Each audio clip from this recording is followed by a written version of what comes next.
Hi, Doreen. Thank you for attending.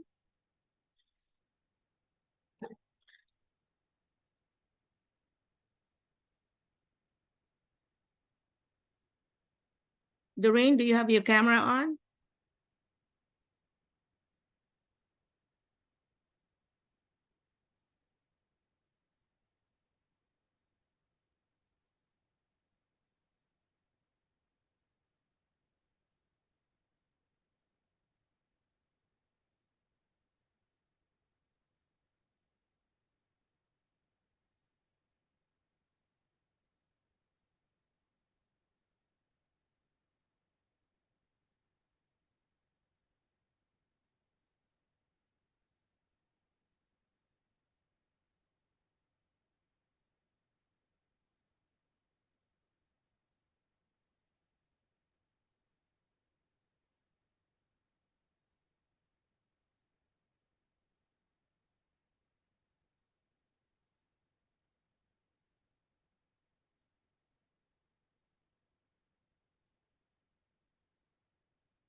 There's Joanne.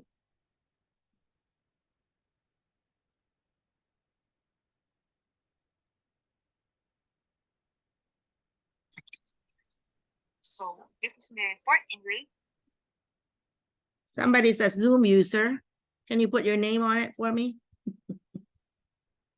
Hi, Joanne. How are you? Evening, Doc. Oh, good morning, Doc. Morning. Okay, good Still, evening. I'm still beautiful, Doc.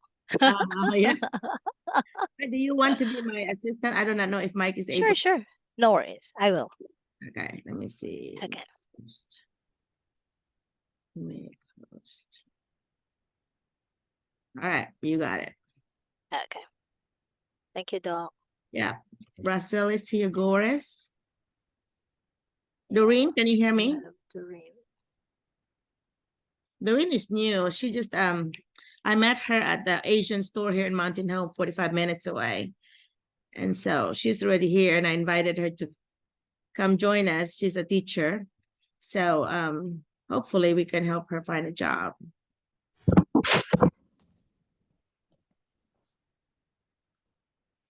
Morning, ma'am. Morning, Doreen. How are you? Sorry, I'm fine. I make a coffee. Too early on a Saturday. I know. That's what I'm saying now. I'm like, okay, I need coffee. I may ask. I may unmute. I may turn off my camera in a minute and then get my coffee while Joanne lets everybody in. Joanne, do you Okay, no. take it over real quick? Okay. Okay. We'll get my I'll take coffee. care I of it. can't function without it. Hi, Miss Doreen. Hello, good morning. Hi. So you've been there in America for a long time already? Have you been there for a long time? For a little over a month. And is it okay? Yeah, is it correct? The thing that I've heard from Dr. Merlina is that you haven't have any job yet? Yeah, I don't yet have a job because I'm a new immigrant here. Oh, okay. Then you are in a group, in a nice group. Yeah, I know. I met her at the store in Arkansas. So you are in Arkansas as well. Oh, that's No, good. I'm in Oklahoma. Oh, so how many hours is it? Like when it 7 comes to travel hours time? drive. What? Mm-hmm. What? And you Are you in met the an Philippines Asian? or are you in the US? Yes, I am. I am in the Philippines right now. Okay. Okay. So good luck. Good luck Thank in finding you. the job. A lot of schools are looking for one teacher right now. For a lot of teachers, actually. Is it in the entire United States or just in Arkansas? Entire United States. Wow, very good. I love your accent. Oh, thank you. Almost native, neutral accent rather. No, maybe because I had an experience in different country as well. Wow, which parts? Yeah. I had an 11-year experience in Indonesia. That's why.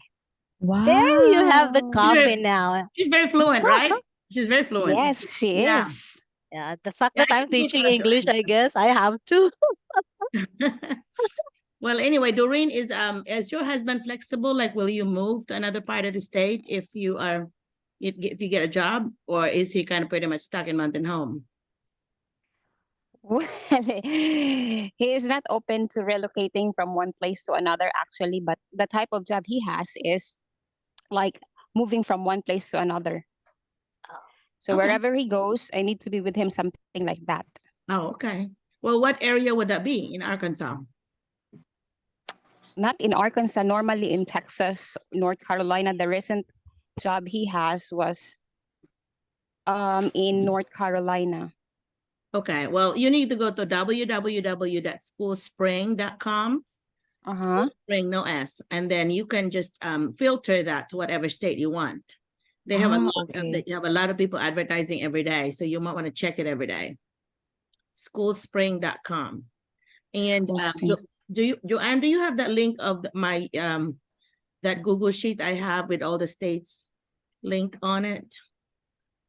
Let me see if I could even find it. If I have it, I will put it on the chat here so that you will have it. I took the 50 states and I made links to the top 10 to 20 cities that they have, and then and I put links on it. So let me see. Thank you for that. Yeah, that way you can just copy and paste it to a new document, and that way you'll have access to it. Okay. Checking on the pinned messages, Ibu. Ibu. Sorry if I keep on calling you Ibu. I'm so used to Ibu because Ibu is equivalent to ma'am in Oh, yeah? Indonesia. I Yeah. didn't know that. Okay, I gotcha. You're still in Indonesia right now, Joanne? No, I've been here for 2 years now in the Philippines. Is that are you with the J1 where you have to go back? Is that how it works? No, it's a direct hiring that I got in Okay. Indonesia. But why did you leave Indonesia? I guess I never knew that, did I? I have to prioritize my family due Oh. to COVID. That's the reason why. Right, COVID. Okay. But you didn't want to go back to Indonesia. You'd rather come to the US. Well, I'd rather go to US when it comes to, but when it comes to the monitorial amount. Benefits? Yeah. How much was the pay in Indonesia? I guess Oh, I need it's just when you start in Indonesia, you will only be having $1,000 as the starting salary. Oh, whoa. So, Okay, a month. yeah. And then there's taxes taken out of that? It has been taken already, so that's your net. 1,000, yeah. So 1,000 Yes, net. but I think here it's 50,000 in Arkansas. So you might net about close to 4, I figured, or it may be a little bit more. So it's a little bit, a lot better, I guess. Here you go. I found it. I'm going to put it on the chat. Okay. On the chat here, I am. Okay, there's the chat. If you open that, then you can see all the states. So you just have to go to the tab and figure out what state you want, and then click on that tab. Thank you, ma'am. Yeah, but the other one is the schoolspring.com would also get you there. Yeah. So you're so fast. Huh? You're so fast. No. Anyway, schoolspring.com. Okay. So who else is here? I see Joanne, of course. I see Doreen. Oh, and Giselle is here again. Hi, Miss Candelaria. Giselle. Giselle, have you gotten any interviews? I have people asking for your recommendation, like at least 2 different schools already. Hello, Doc. Good evening. Not yet, Doc. Giselle, We okay, haven't- yeah. Okay. How about Mr. Gores?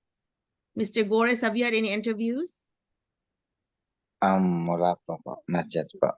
Well, you must have a really good paperwork because people were asking about you.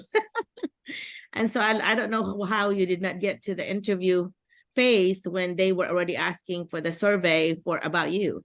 So you may want to check with your references, make sure that they have all turned it in. They've always turned in mine when they ask me, but there's 2 others that you put in that you need to check with them and say, make sure that they don't ignore it when they get it on their email, that some schools asking for about you.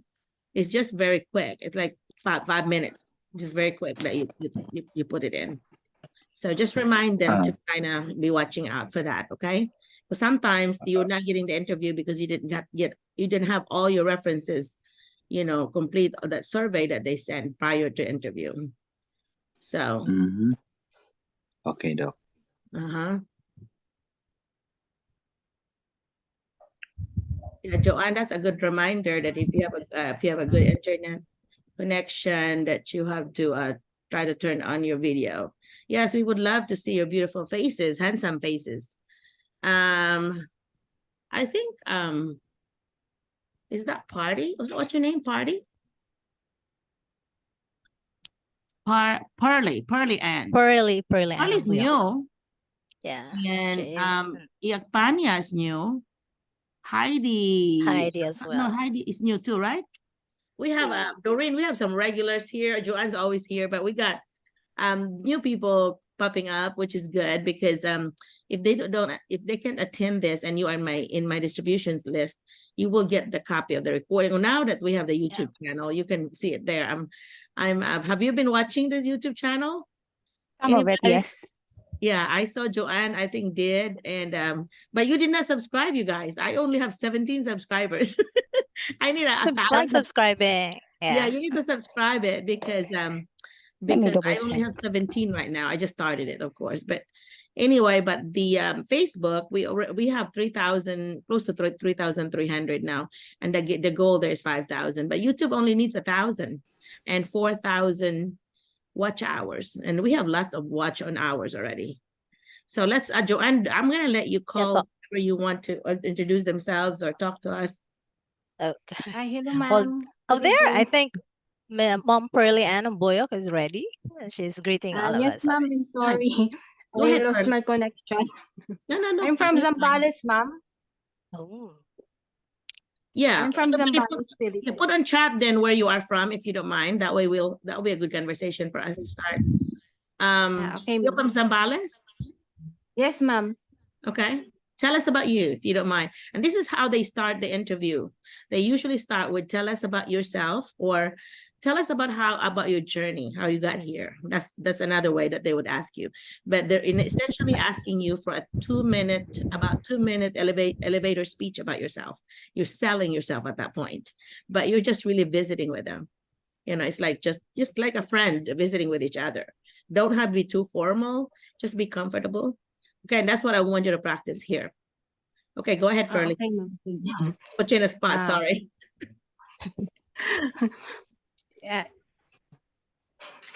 I'll try. I'll try my best.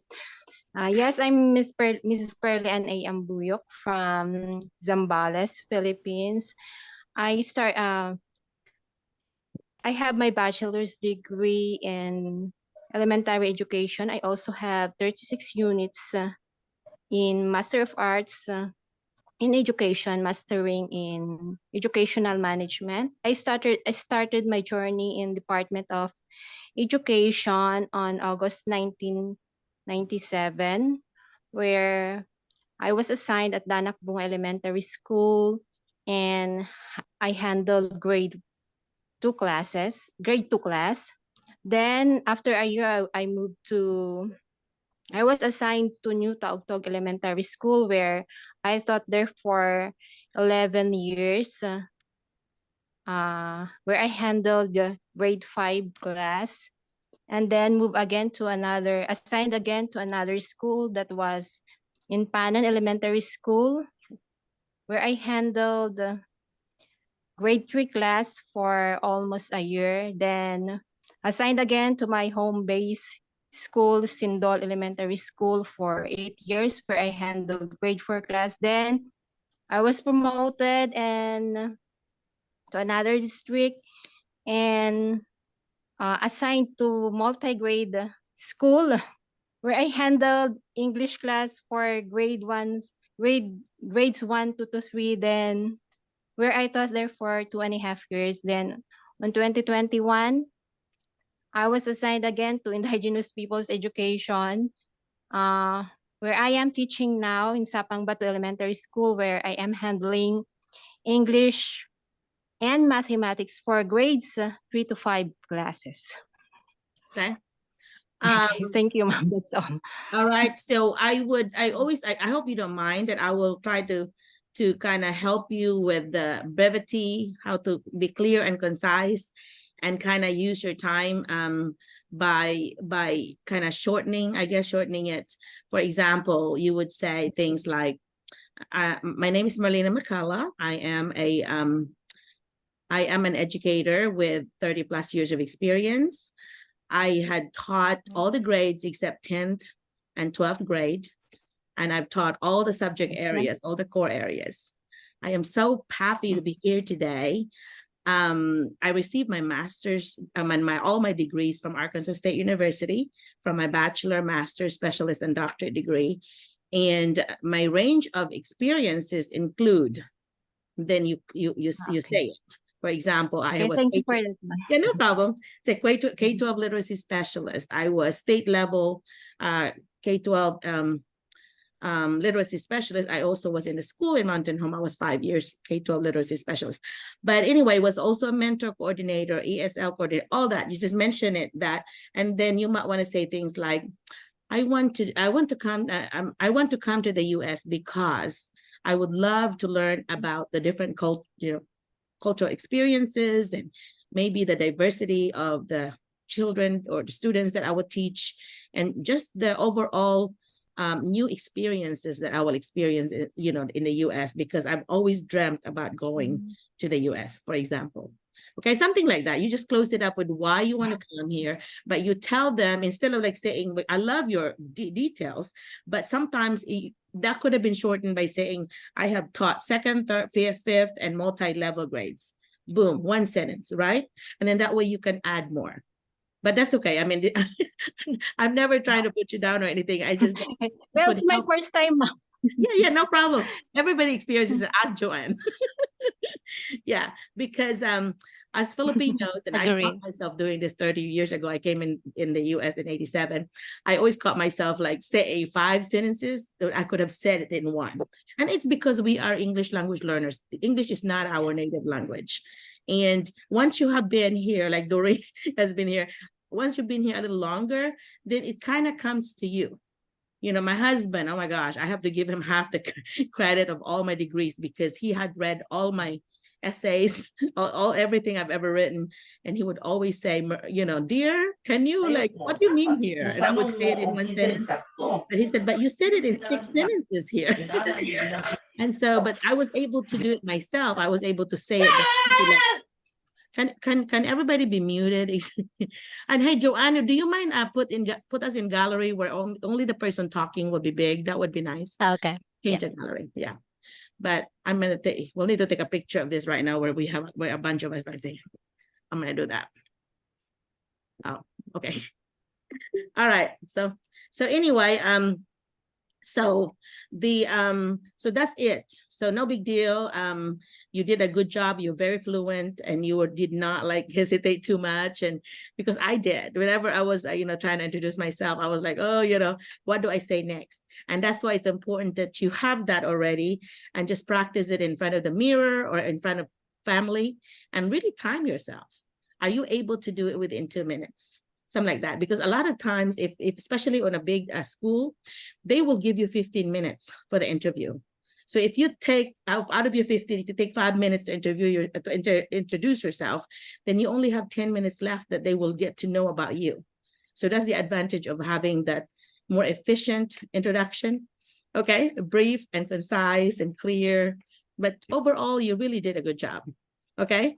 So because you did include the professional information, do not give them your height, your weight, your how many kids that you have, and so on. You don't have to give them that unless they ask for it. Okay, your age especially. And actually, those are like the age especially is not really a legal question that they could ask, but some people, that doesn't stop them from asking. And I don't mind answering it because it's really kind of rude if they ask you and you don't answer it. Although in my mind, I'm like, oh my gosh, don't you know that this is not a legal question? But I'll go ahead and answer it, because sometimes they're just curious. Because to them, to Americans, I hear this all the time. Merlina, I don't know with you all's culture that I could never guess what age you are. That's what, that's why I said I'm 56, right? And they think I'm in my late 30s or early 40s. And I'm like, well, thank you, but I have a 32-year-old, so that's not gonna work math-wise.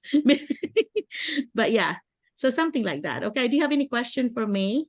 Because that's what I do have an interview. I do have interview videos on YouTube. If you are not subscribing, there is a Josephine, a couple of videos there that Maria and I were interviewing Josephine, and she did such a good job of answering. And I asked her, hey, can I make your videos a sample? And in that way, folks could see example of how you answer these questions. And then Joanne, do you have those PowerPoint and you know, those interview links?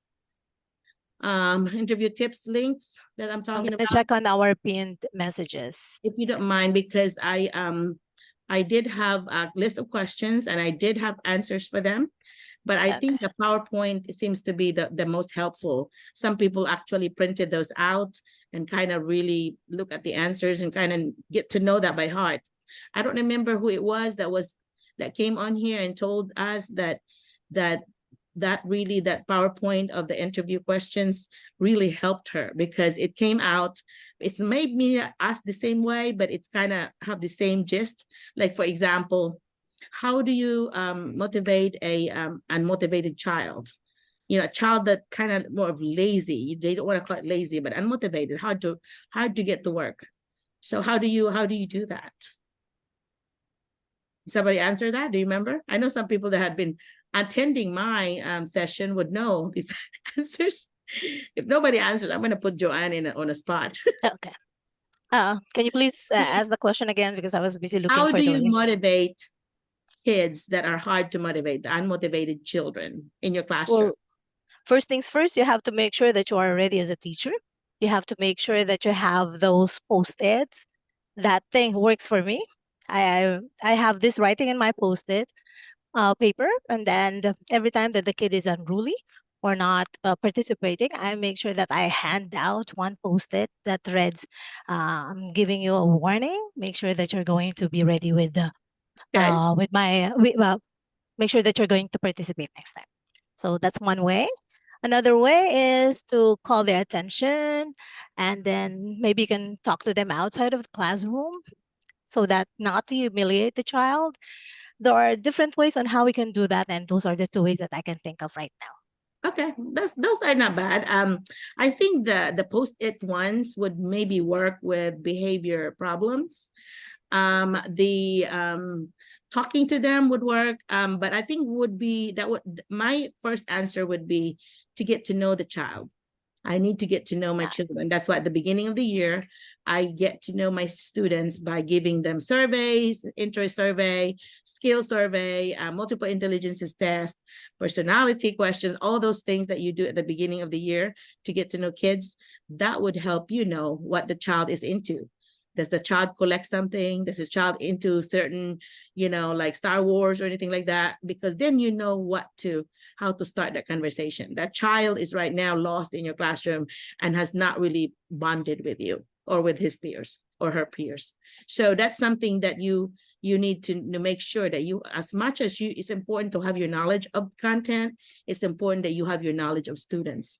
Those two are so important to have, knowledge of content with knowledge of students. And so that was a knowledge of student question. I think that comes, and Joanne really did answer that. Just give specific, because I'm leading towards the 5 core propositions right now, the 5 core national board core propositions. I just did the 2, knowledge of content, knowledge of students. Knowledge of students come first, actually. And then content is number 2. And then the third one is knowledge of assessment. So knowledge, are you assessing where is the student? That's why you have to know them. Where is the student right now? Where do I need to take the student to? And how do I get there? Those are assessing before, during, and after. And then, and this happens all the time. You're going to be assessing not just formally, but informally. Some assessment could be like a formative assessment, like, thumbs up if you understand, thumbs down if you don't. And if you're still confused, I want you to thumbs sideways. That means that you are trying to gauge where students are, and you pay attention on who's saying that. So you want to make sure that that understanding happens. Or if they're still confused, you need to find out, hey, tell me about what do you understand? What are you confused on? And in that way you understand. That's your assessment, right? So knowledge of students, knowledge of content, assessment, and the last 2 rhymes It's reflection and collaboration. You're always going to reflect. Are my students learning? Why are they not learning? Or which strategies work? What are other resources I can bring in? So you're constantly reflecting. That's part of the teaching and learning process, is the reflection part. So that you know, am I going to go on? Am I going to reteach? What am I going to do? What are the strengths of this lesson? What are the weaknesses of this lesson? And so on. So those are reflections. And then of course, collaboration would be important.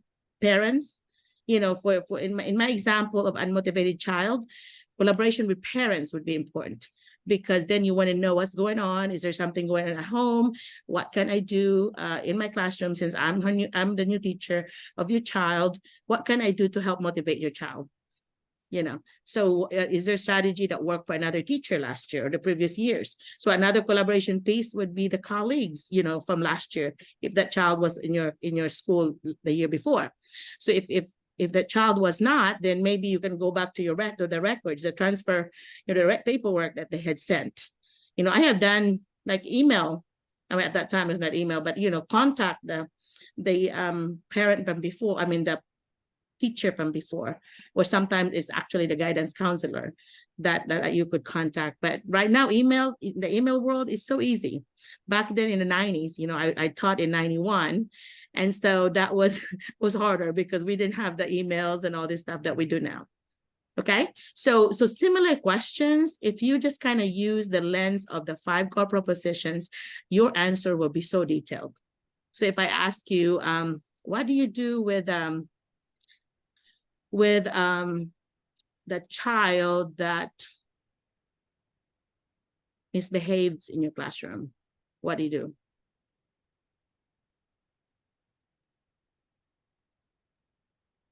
I want to put anybody in the spot again, but the answer with this would be similar. You know, you actually get to know the child, right? And is there, you know, of course you have to know to communicate with the parents and so on, and talk to counselor. You might bring in the counselor at that time too. And if the child has really been bullying somebody, that is something that needs to be brought up even to the principal, because bullying, you know, people would use the word bullying pretty easily, but bullying really is a word that has to be used when the action is repeated over and over again. That's called bullying. But if it happened one time, that might not be called bullying. You know, they might just have some issues, but then that might not be considered bullying yet. And then usually bullying involves a strong child versus a kind of considered a weaker child. You know, there's some kind of hierarchy there. But the repetition is the one that makes it bullying. So just when I was assistant principal, I used to have a junior high. So I used to have 4 or 5 cases of like asking myself, is this a bullying case or not? So while I would not make that decision unless I have at least 3 people I talk to in order for me to decide, is this really a bullying case? Well, a lot of times I found out it was a bunch of drama queen issues because of some boyfriend-girlfriend relationship. And there's usually like some mean girls in the middle of it. You know, 4 or 5 cases, and 3 of them would be the same characters in there, you know, because they're the drama queens or, you know, drama kings in the school, but usually drama queens. That's what surprised me in junior high. But anyway, so those kinds of questions, just use the 5 core proposition as your lens. And that way you have a little check off in your head. What can I say about knowledge of students? What can I say about knowledge of content? Knowledge of content will be the strategies you're going to use. So which means that if you know this child, for example, a child might be considered not listening. He's like, oh, the child is not looking at me.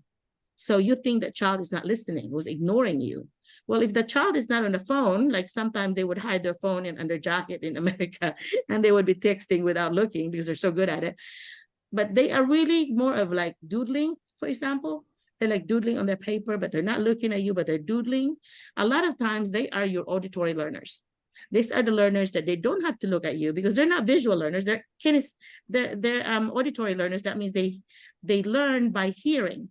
And those same kids might be kids that will get in trouble because they really would like to have some kind of debriefing, some kind of conversation with somebody. So the 6-2 strategy would work here. 6 minutes teacher talk and then 2 minutes student talk, no, it was 10-2, sorry, 10-2 strategy. So once you've covered 10 minutes, you pause, and then you give 2 minutes to like have, okay, I want you to think, pair, share, that's TPS, think, pair, share with your partner, and tell your partner what you understood about the last 10 minutes that I did this lesson. I want you to share. And then as they are sharing, you go around the room and monitor and give feedback. Oh, I love that, you know, because then they are processing the information you gave, and then you kind of know what they're thinking. And then when I come back, okay, 10 minutes up, because I usually have up, and 2 minutes up, I usually have like a time person. You know, I'll put a timer. Now that we have Alexa, said, Alexa, put the timer for 2 minutes. I had a teacher that does it all the time that I've observed. Anyway, so once that's up, then you debrief. You say short debrief. Okay, I was going around the room and I love the way that, you know, so-and-so was sharing about your learning. Do you mind sharing it the rest of the class and all that? And then move on. You know, so you process. So that person that was an auditory learner is able to actually talk and process the information. And once this person had heard, you know, what he was learning, then, or she is learning, then that stays in the head, because you have to process, because that's how you learn.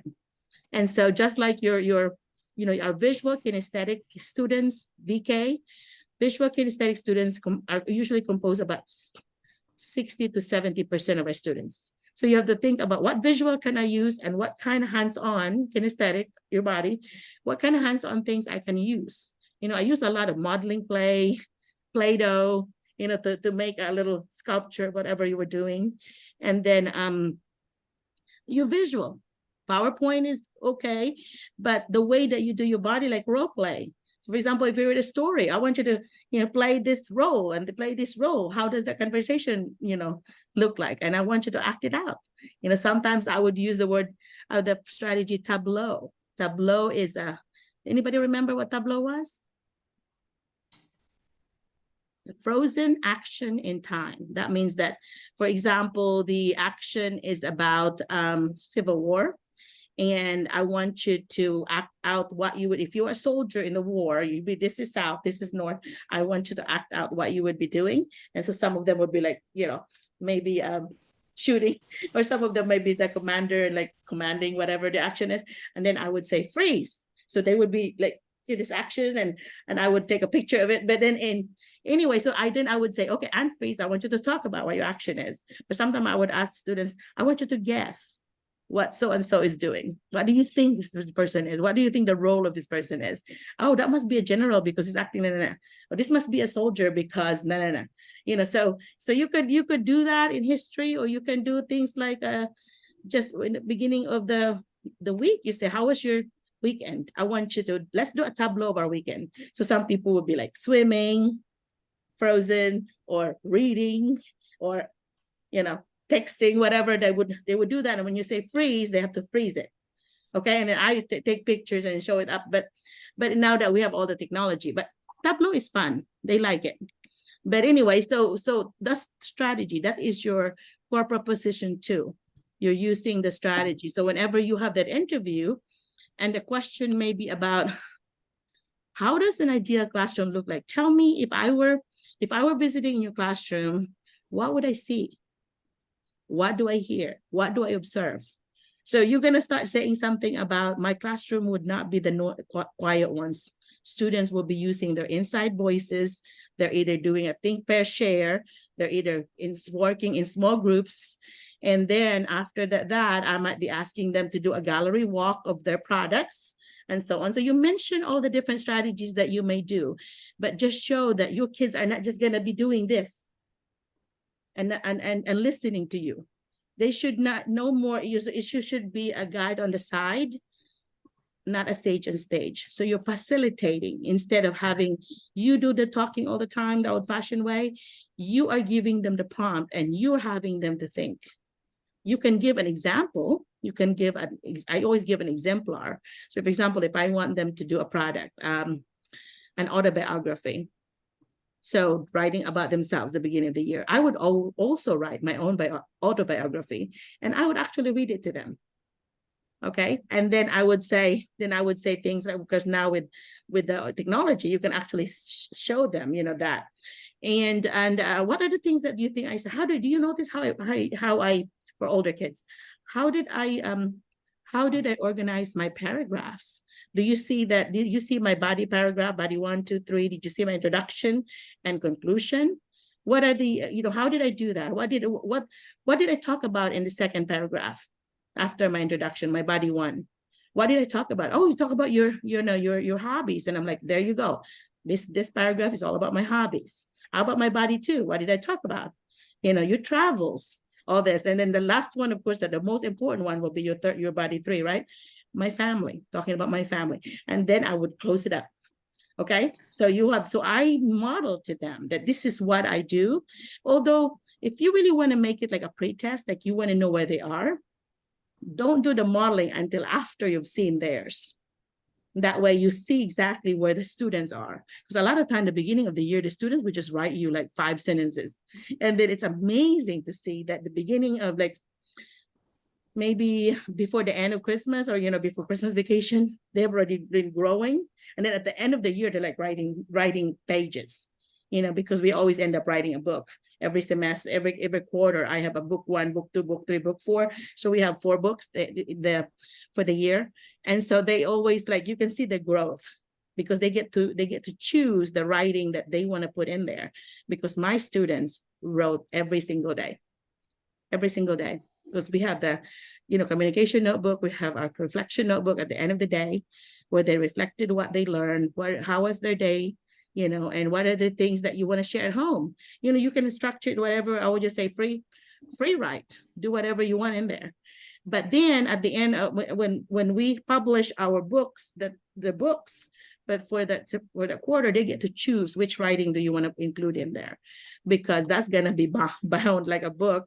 Our co-op here used to bound it for like 50 cents, less than $1. So I would, I don't mind. I had only usually 16, 18, 20 kids. So I'm spending $10, but that is the best $10 I've ever spent, because and some schools would have refunded me, but I did not even worry about that. I just wanted to do it for my kids because they get so excited about having this book that they have actually made a cover page. They did just like a book and have like blank page and then their content, and then they have all about the author, so they have to write about themselves and their picture. And then I usually have them do a blank page or 2 for their autograph page. So people that have read the book, they actually would write in there. And some ideas from other teachers would be, they actually would have them put it in the library where other kids can check it out.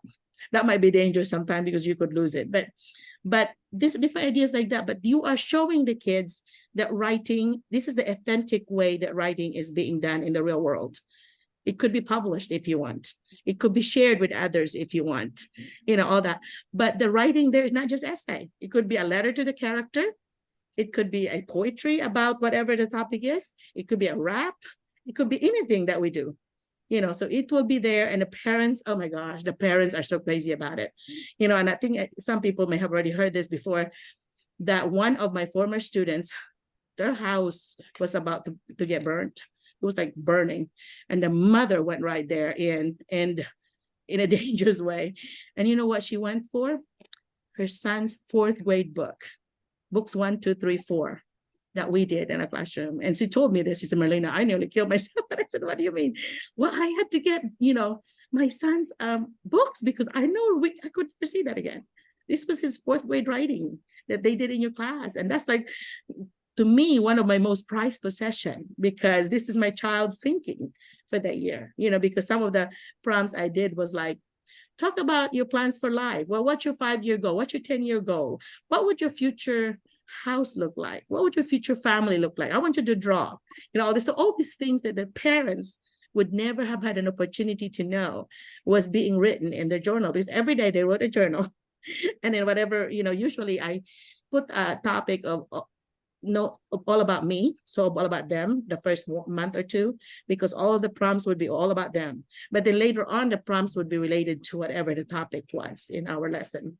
But at first, I would always get to know about the kids. So that first book is usually a lot about all about the child. It's the parents just love it. So when we go to, in America, we have the parent-teacher conference for the fall, which is usually October. And then the parent-teacher conference, the second one is in March.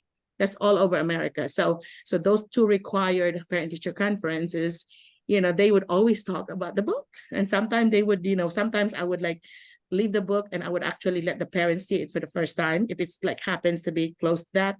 And then and I also have like student assisted parent-teacher conference where you actually have your child be sharing all about whatever they learn or whatever the book shared in front of me, but they're talking to the parents. But it's really giving the ownership of that meeting to the child. And to me, that's more powerful than me talking to the parents because they're so proud of it, telling, oh my gosh, no, I did this. Mom, I chose this because no. They're so excited about it because they're showing their own work. So parent-teacher conference, when you do something like that, when you're sharing products from your students, it's really make it more fun. Like some of my colleagues was like, oh, I just hate parent-teacher conference. And I'm like, why? I love parent-teacher conferences because that's when my children really shine. That's when my parents are like more of patting your back without patting your back. You can tell how happy they are when they leave. Of course, you have those 10% of your students that might not be, very successful because of their behavior, whatever. I always made sure that I have the sandwich method, the positive thing to say, and then something to improve. You might want to work on this. And then you have another positive. So you have your positive, you have your glow, grow, and glow. So if you do that, then the parents would still come out happy, but they still got to get your message that your child needs to improve this part right here. That sometimes, he sleeps in the classroom. I wonder if you can help me out. Make sure that he's not staying up all night playing video games. Right now you could say that, but back then it was Nintendo or something. It's Nintendo Mario 1, Mario games or whatever. That's what we were talking about. But now there's so many different things that they could, D&D, Dragon and Dungeon or something like that. Anyway, D&D, things like that they could do with their friends. So anyway, any question? I went to the content already. Usually we do like introduction and then content, but I was watching the videos that we had on YouTube, and I said, well, we need to put more content in it. I mean, it's nice to have that conversation with you guys because it's kind of good practice with interview, but I want that meat so that when you go for your interview, you can use it. Plus, not just for the interview, in your own classroom now, whatever. So any comment, Giselle, for example, or Joanne, Mr. Goris, how do you use some of the things that we are using here, we are sharing here? How do you use it in your classroom now? Or have you used any ideas from here? Because that's what hopefully make you come back, is because you're getting some things that you can use. Hello, Doc. Talking. This is Elia. Yeah. I'm planning not to talk because I had a tooth extraction the other day. Oh, But I've used some of the strategies that I've learned here.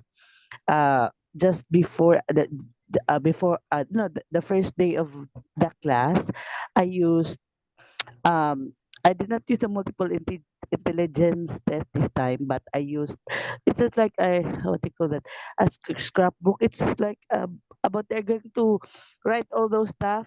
We used that one when we were in elementary. They're going to say their name, their habits, and everything like that. It's a slam book. yeah, cool. Yeah, it's one way of knowing them, the things that they like, the things that they don't like. So I'm using them and I'm reading them so that I could know each of them. That's knowing them. Then also, Doc, I'm using the journal thing that every day after class before dismissal, I'm going to, I really used your idea. Like, I'm letting them write what have they felt, what have they learned, or anything they can say about that day. Then I told them, if you want me to read it, then just leave it open. Then if you don't want me to read it, then you fold it. And they are also doing it, Doc. Yeah, I'm I'm proud of copying you. your ideas. Awesome. Yes, Doc. And also, some of those I'm really using it, Doc. I love using them, and it I think it made me become a better teacher. Thank No, you. no. So while waiting for my chance to go there in the US, then I'm doing the things I've learned to my pupils for Very further good. learning. Good. And you mentioned that in your interviews too. And didn't you find out that because you're doing that, you got to know your kids more? You got to know their thinking, right? And what's going on at home, right? What's going Yes, on? Doc. Yes, Yeah. Doc. And who they're in love with, if they are in that particular age. Usually they say about who they love or who they like. Anyway, what grade do you That teach? Sixth grade, right? Fourth grade? What was it? Your elementary, right? Doc. Yeah. Doc, what's Yeah. Doc? What grade do you What teach? I what forgot. is it, Doc? What grade do you teach? I'm teaching grade 6, Doc. Yeah. And I just Okay. want to share this with you that I have this pupil. That was last year. I'm using the journal. Um, he put it in his journal that he said he wants to be a clown. He is happy when he says his classmates laughing. That's why I always reprimand him, Doc, because he's always something. He's joking and I did not. I did not understand that at first. When I read his journal there, I realized that he says that he's happy because his parents were separated and he is living with his grandparents only. So he does not have, I think he needs more love from other people. And Yeah. he wanted to be recognized by somebody by making them laugh. And Oh, with that talk, I understand him. very good. See, that's a very good insight there. Because then if you did not have the journal, you would not have known, right? You got to Yes, know Doc. now the child teaching the parent, and you also got to know that this is how the child expresses himself. So I would encourage this child, hey, what's your goal when you in the future? Well, I want to be a comedian. Yeah, you're the perfect fit, and all this. And so, to kind of highlight that talent, really. But do you know that kids in poverty, like I was raised in poverty as well, that kids in poverty actually, it's very common for us to entertain people. That's how we entertain people. Like in my family, there's 6 of us. Oh my gosh, we're just like, we would play games like, okay, everybody need to be quiet and somebody will be the comedian, and whoever laughs first will be the next comedian. My brothers would be like, try to really do anything to like make us laugh, but these are things that we do because we are kids in poverty. We don't really have, we could not afford things that the rich kids could. Growing up, I never had a toy that was bought. It was either bought, made from wood or whatever. Or luckily for me, I had a grandma from my mother's side that was a pot, like clay pot maker. She would make those, real pot, but little miniature pot for kids, and would give us some, and then even like the sala set or whatever, and then she painted it. And she was blind. She was she was blind at that time when she was doing it. Of course, she wasn't blind before, before that when she learned it, but later on, even when she was blind, she was still making it. And that's my favorite toys. And I wish that some of them survived, that I could show my kids or my students, that this were things that we grew up with. And that's what kids in poverty, that's what we do, is we entertain ourselves and we just find ways to, how to play. We would use that pot to be to cook like little birds or something that we caught trapping, and we got in trouble for both, for trapping birds and also for building fire in the side of our house. But I said, I asked permission from my mom. Mom, is it okay if we do this? Yeah, just be careful. Do not be close to the house. But then dad give us a beating for it. But anyhow, it's okay. I didn't want to put my mom under the bus. Like, Mom said okay. No, I just said, oh, sorry. But anyway, so these kids give you the insight as Giselle was sharing. And Giselle, thank you so much for using some of the strategies that we have mentioned here. And these were strategies that I have tried in my classroom. And that's why, you have to try things, any strategy that's being shared with you, try it, tweak it, and make it your own.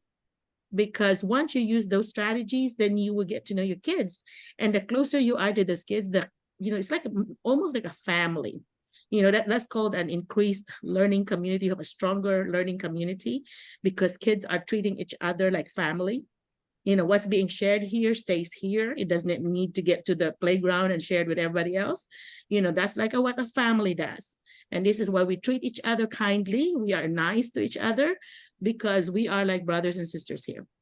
You know, that's kind of, I've always run that way. I do not get, I model to them that I'm nice and I'm kind, but if you do something, I'm going to do something. You know, I'm gonna talk to you privately. I'm not gonna embarrass you in front of your peers, but I will do something. Is it talking to you and maybe talking to your parents if it needs to be, but I will do something. I know, but anyhow, so yeah, when the child feels that way, they want to come to school. They want to wake up early and come to school. When some of them may hate school, may have hated school, but now in your classroom, they love it because they feel like you have validated them. That, you know, I was sharing about my author's chair. Well, anything that we do, they always have this author's chair, this really pretty chair, and, you know, swiveling or whatever, like a tall bar chair. And I labeled it author's chair. And then they could share whatever they want to share. And I don't ever force anyone to share if they don't want to. They don't want to, they can share with me later. They don't have to share it in the classroom, especially your shy students. These are your introvert students. You don't need to force them. They can still share with me privately, or, you know, in the playground, bring your work at playground, and I'm having my duty, you share it with me. But you're not getting out of sharing, but I just don't want to force you to share with the rest of the group. You know, so remember that. Do not do any forcing, just like your parents do not force you to do things at home. You know, you do the same in school. I always say, you know, the secret of success in the classroom is treating your children, your students, as if they are your biological children. So I always treated my students like I did Stephanie, and I do Stephanie and Jet, my two kids, because I'm having, you know, I want to have fun with them, but I want them to also learn at the same time and respect others. That respecting, that's a big R. That's always a big thing that I make a big deal out at the beginning of the year. You respect each other, you respect others' properties, you respect just so many respect going in the classroom. And I don't demand that respect. I earn that respect from my students because they see that you do care. You know, I don't care to learn until I learn that you care. That's a very common thinking of students, that the parent, if they feel like the teacher really likes me, they're going to do anything to please you. As you found that out, I'm sure that yeah, they will do anything that they might not do to the other teachers that they feel that did not care about them. You know, I had these experiences where there's this particular teacher, and for some reason, this teacher always had no success about, you know, kind of bonding with the students. So always had problems with students. But I was always so surprised that these kids were so successful in my classroom, but did not succeed in this particular, you know, teacher's classroom. And so I'm like, well, I think the secret is that you get to know them. You know, you get to understand them, because, you know, sometimes that's how you know that somebody died or somebody was very sick and this child is worried, and somebody went to jail, got picked up last night, or somebody's in the hospital, you know, things like that. But because if you are not, if their amygdala, the emotional part of their brain is not taken care of, the safety part, the love part is not taken care of, no learning is going to happen. It's going to block that learning from happening. So that's why it's important to take care of their emotional being, the beginning of the, you know, school, the beginning of the class in the morning. So anyway, all right, so questions, because we're going to move on to introduction after.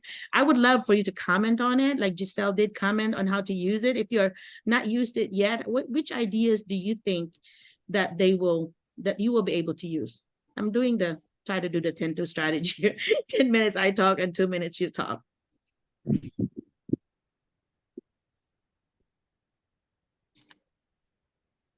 try to also practice wait time. That's my other weakness. Okay. Time. Need to wait. You're supposed to wait for the response. So give them wait time. And then after they talk, you also give a wait time. But I'm not very patient, so usually I talk too. So I'm giving wait time to whoever wants to talk. What one idea do you think that you might be able to adapt and use in your classroom? Dr. Merlina? Yes, Joanne. I had a chance using what we call for differentiation activity, the tic-tac-toe or the choice board. Yeah. That was very effective because you are giving them the freedom And Yes. at the same time, they're going to have a fun time having that diagonal 3 spaces. So Yeah. Did you one share thing. it here or did we do that on the reels? Because I think I put a bunch of ideas on reels. Yeah, there are lots. Yeah. That's yeah. one. Reels. Yeah, I use that too. They love that. They get to put something there. And you can also use that, Joanne, to like have like an oral language development skill activity where they have to talk. They have to find Yeah. a partner to talk about it, you know, but they have to use that inside voice. You know, I observed somebody that says level 0, completely quiet. Level 1, that means we are using our inside voice. Because a lot of time in America, by the way, our kids are so independent and they're so used to like expressing the ideas. Sometimes you may have to teach them about level 1 to be whispering, use your inside voice. I used to trick them by saying, you know what? I want you to pretend that you are American spies and the others are like Russian spies. So when you're doing something in your group, are you going to want your Russian spies to hear your ideas? Or you want to be like within your American spy world right here? And so they would always like, oh yeah, let's whisper because we don't want the others to steal our ideas. But anyway, so however you deal with that, depending on the grade, of course, you know, high school, you're like, oh, don't treat us like kids, you know, you want to treat them like adults, but they're just like kids in bigger pants. But anyway, okay. So from the why I want to also use that 10-2 strategy is by the way, if you teach kindergarten or even first grade, you do 5-1. So you do 5 minutes and in 1 minute they talk, because 10 minutes might be too long for them. There's too many chunks of information that you're sharing. And if you have many chunks, they can only handle 1 to 3 chunks of information at that age. And so as adults, we can do maybe 5 to 7, 3 to 5, depending on our maturity. But so you have to remember that much chunk, that means categories of information is what you can cover. I covered a lot already. And that's why I wanted to stop. And that's what I'm anchoring that information to you guys.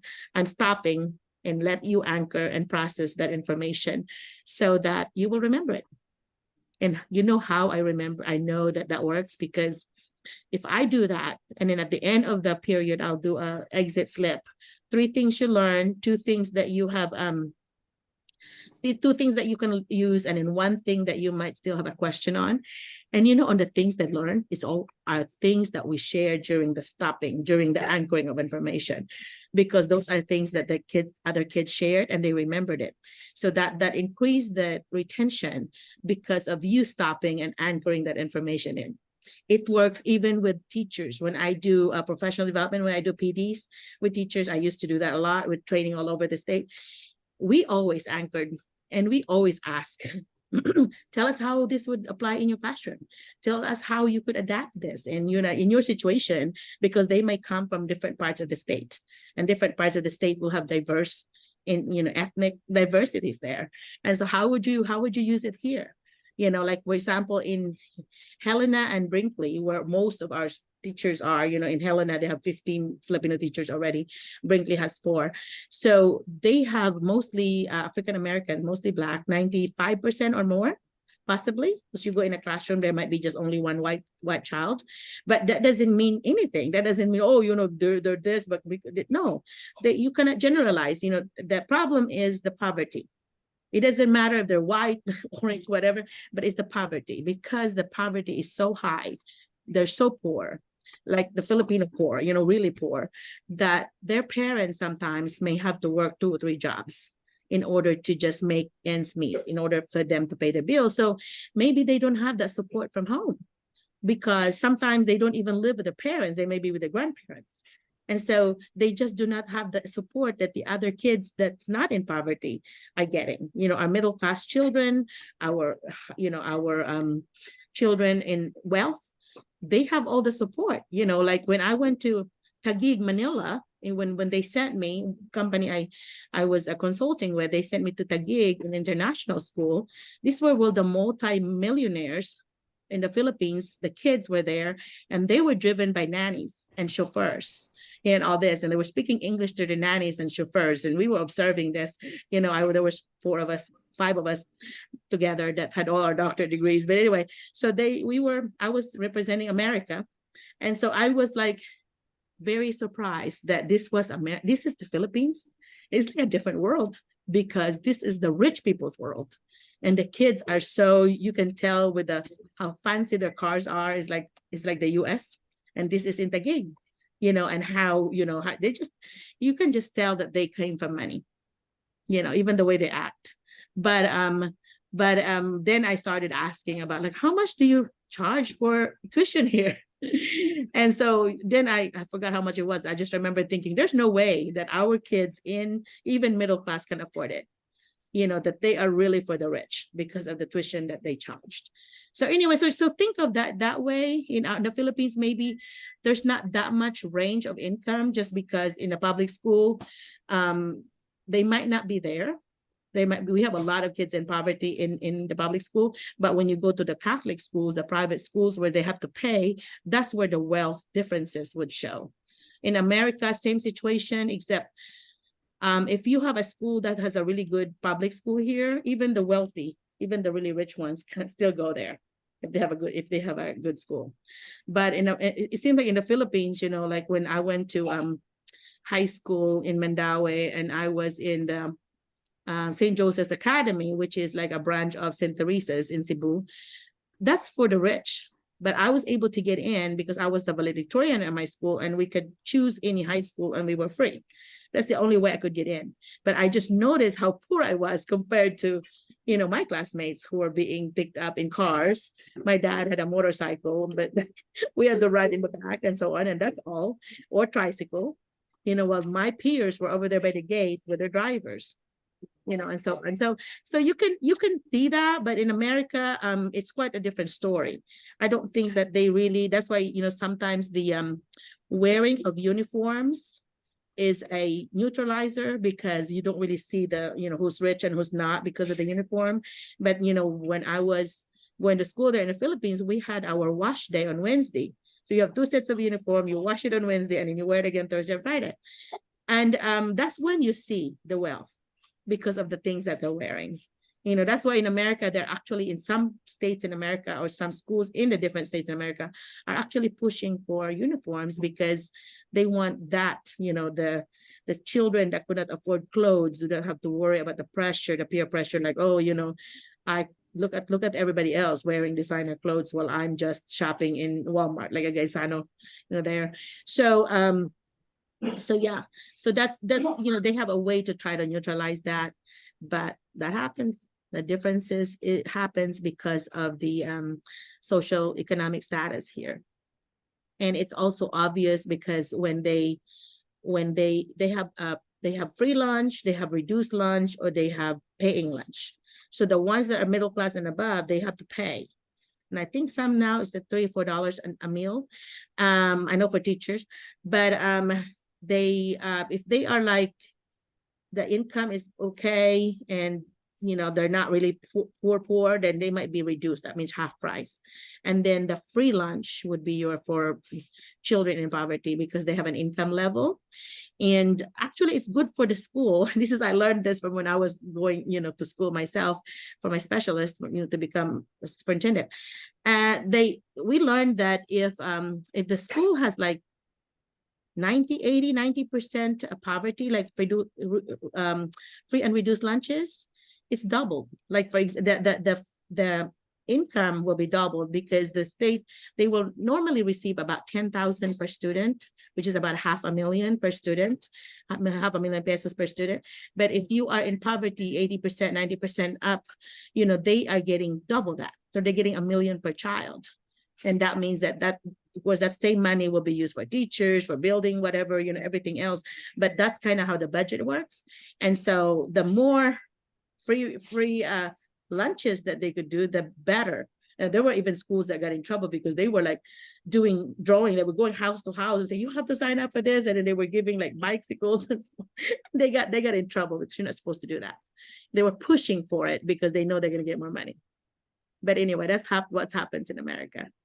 So how about in the Philippines, guys? How do you do the lunches there? Do we bring out? Because I remember bringing my lunch in elementary, but of course I live next door. My house is just next door. I just ran there when I didn't have my lunch.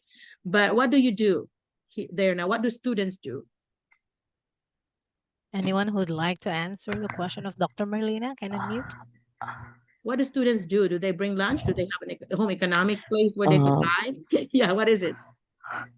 in our school, Doc, we ask our students to bring their lunch because it may cost much time when they will be going home. So Ah, they are allowed. Then after lunch, they will be having activities okay. like reading and doing some stuff. Okay, how long do they have for lunch? They have an hour, Doc. I usually Wow. will end by 12 and they will have until 1 o'clock. Okay, well, here we get 30 minutes. That's all we have, guys. Yeah. So if you're a slow eater and you're used to the 1 hour, you might want to eat faster before you come to the US, because we were like, and I still eat really fast. My husband would always tease me, but why nobody's gonna take it away from you? Why are you eating so fast? It's because I'm so used to, like, I only have 30 minutes. I only have 30 minutes to eat. So I have to, like, to eat my food fast.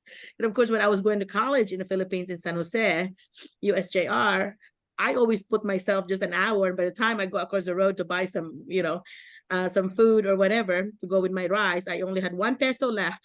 So I had my rice container, and then I only had to buy like a mongo beans or something for 1 peso. And that's all I could afford. So by the time I got that done, I have to hurry because I have to get back to class and not be late. So you have those issues, but you don't have it here because we have our cafeteria. Every school here has a cafeteria, and the lunch has been taken care of by the parents. As a parent, although we're teachers, my husband is an engineer, so we were one of the paying lunches, so kind of middle class, but so we had to pay lunches for our kids, Stephanie and Jet.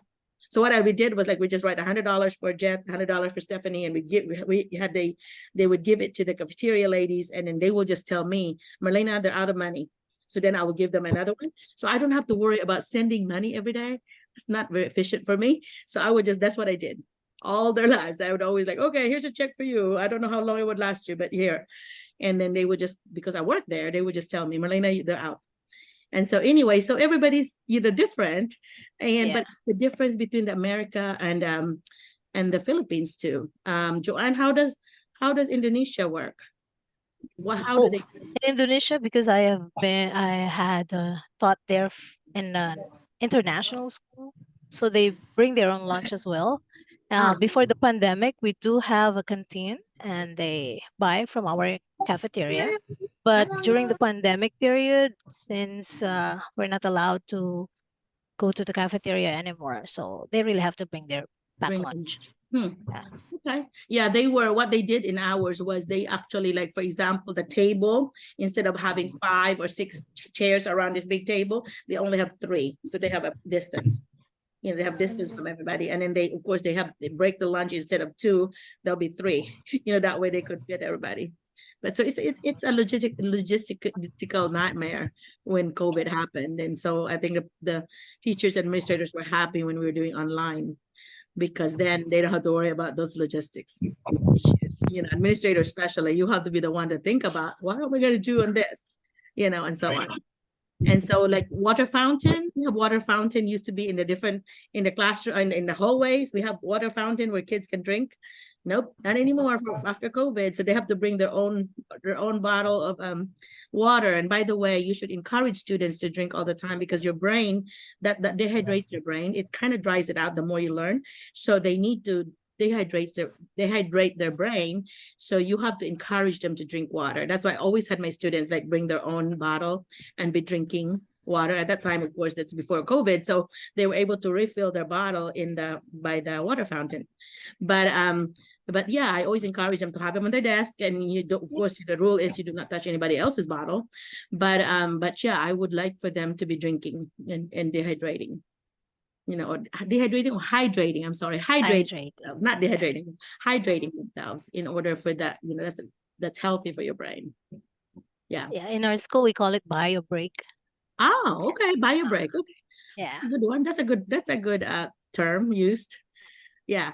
All right. So now let's finish our introduction. So I kind of have done my part a little bit. I actually have asked the following people: Mom Heidi and Mom Niera and Sir Russell, but I don't think that Mom Heidi is here anymore. Oh, she Okay, left. she's Oh, did I gone. put her to Yeah, do she had a problem with her internet. She Oh. actually comes in and out. So I gotcha. don't know if Mom Niera, would you like to do the, or if there is none, then we would like anyone to. Oh, there is Mom Niera. questions. Okay, let's No, listen to Mom. no, my favorite two words is or not.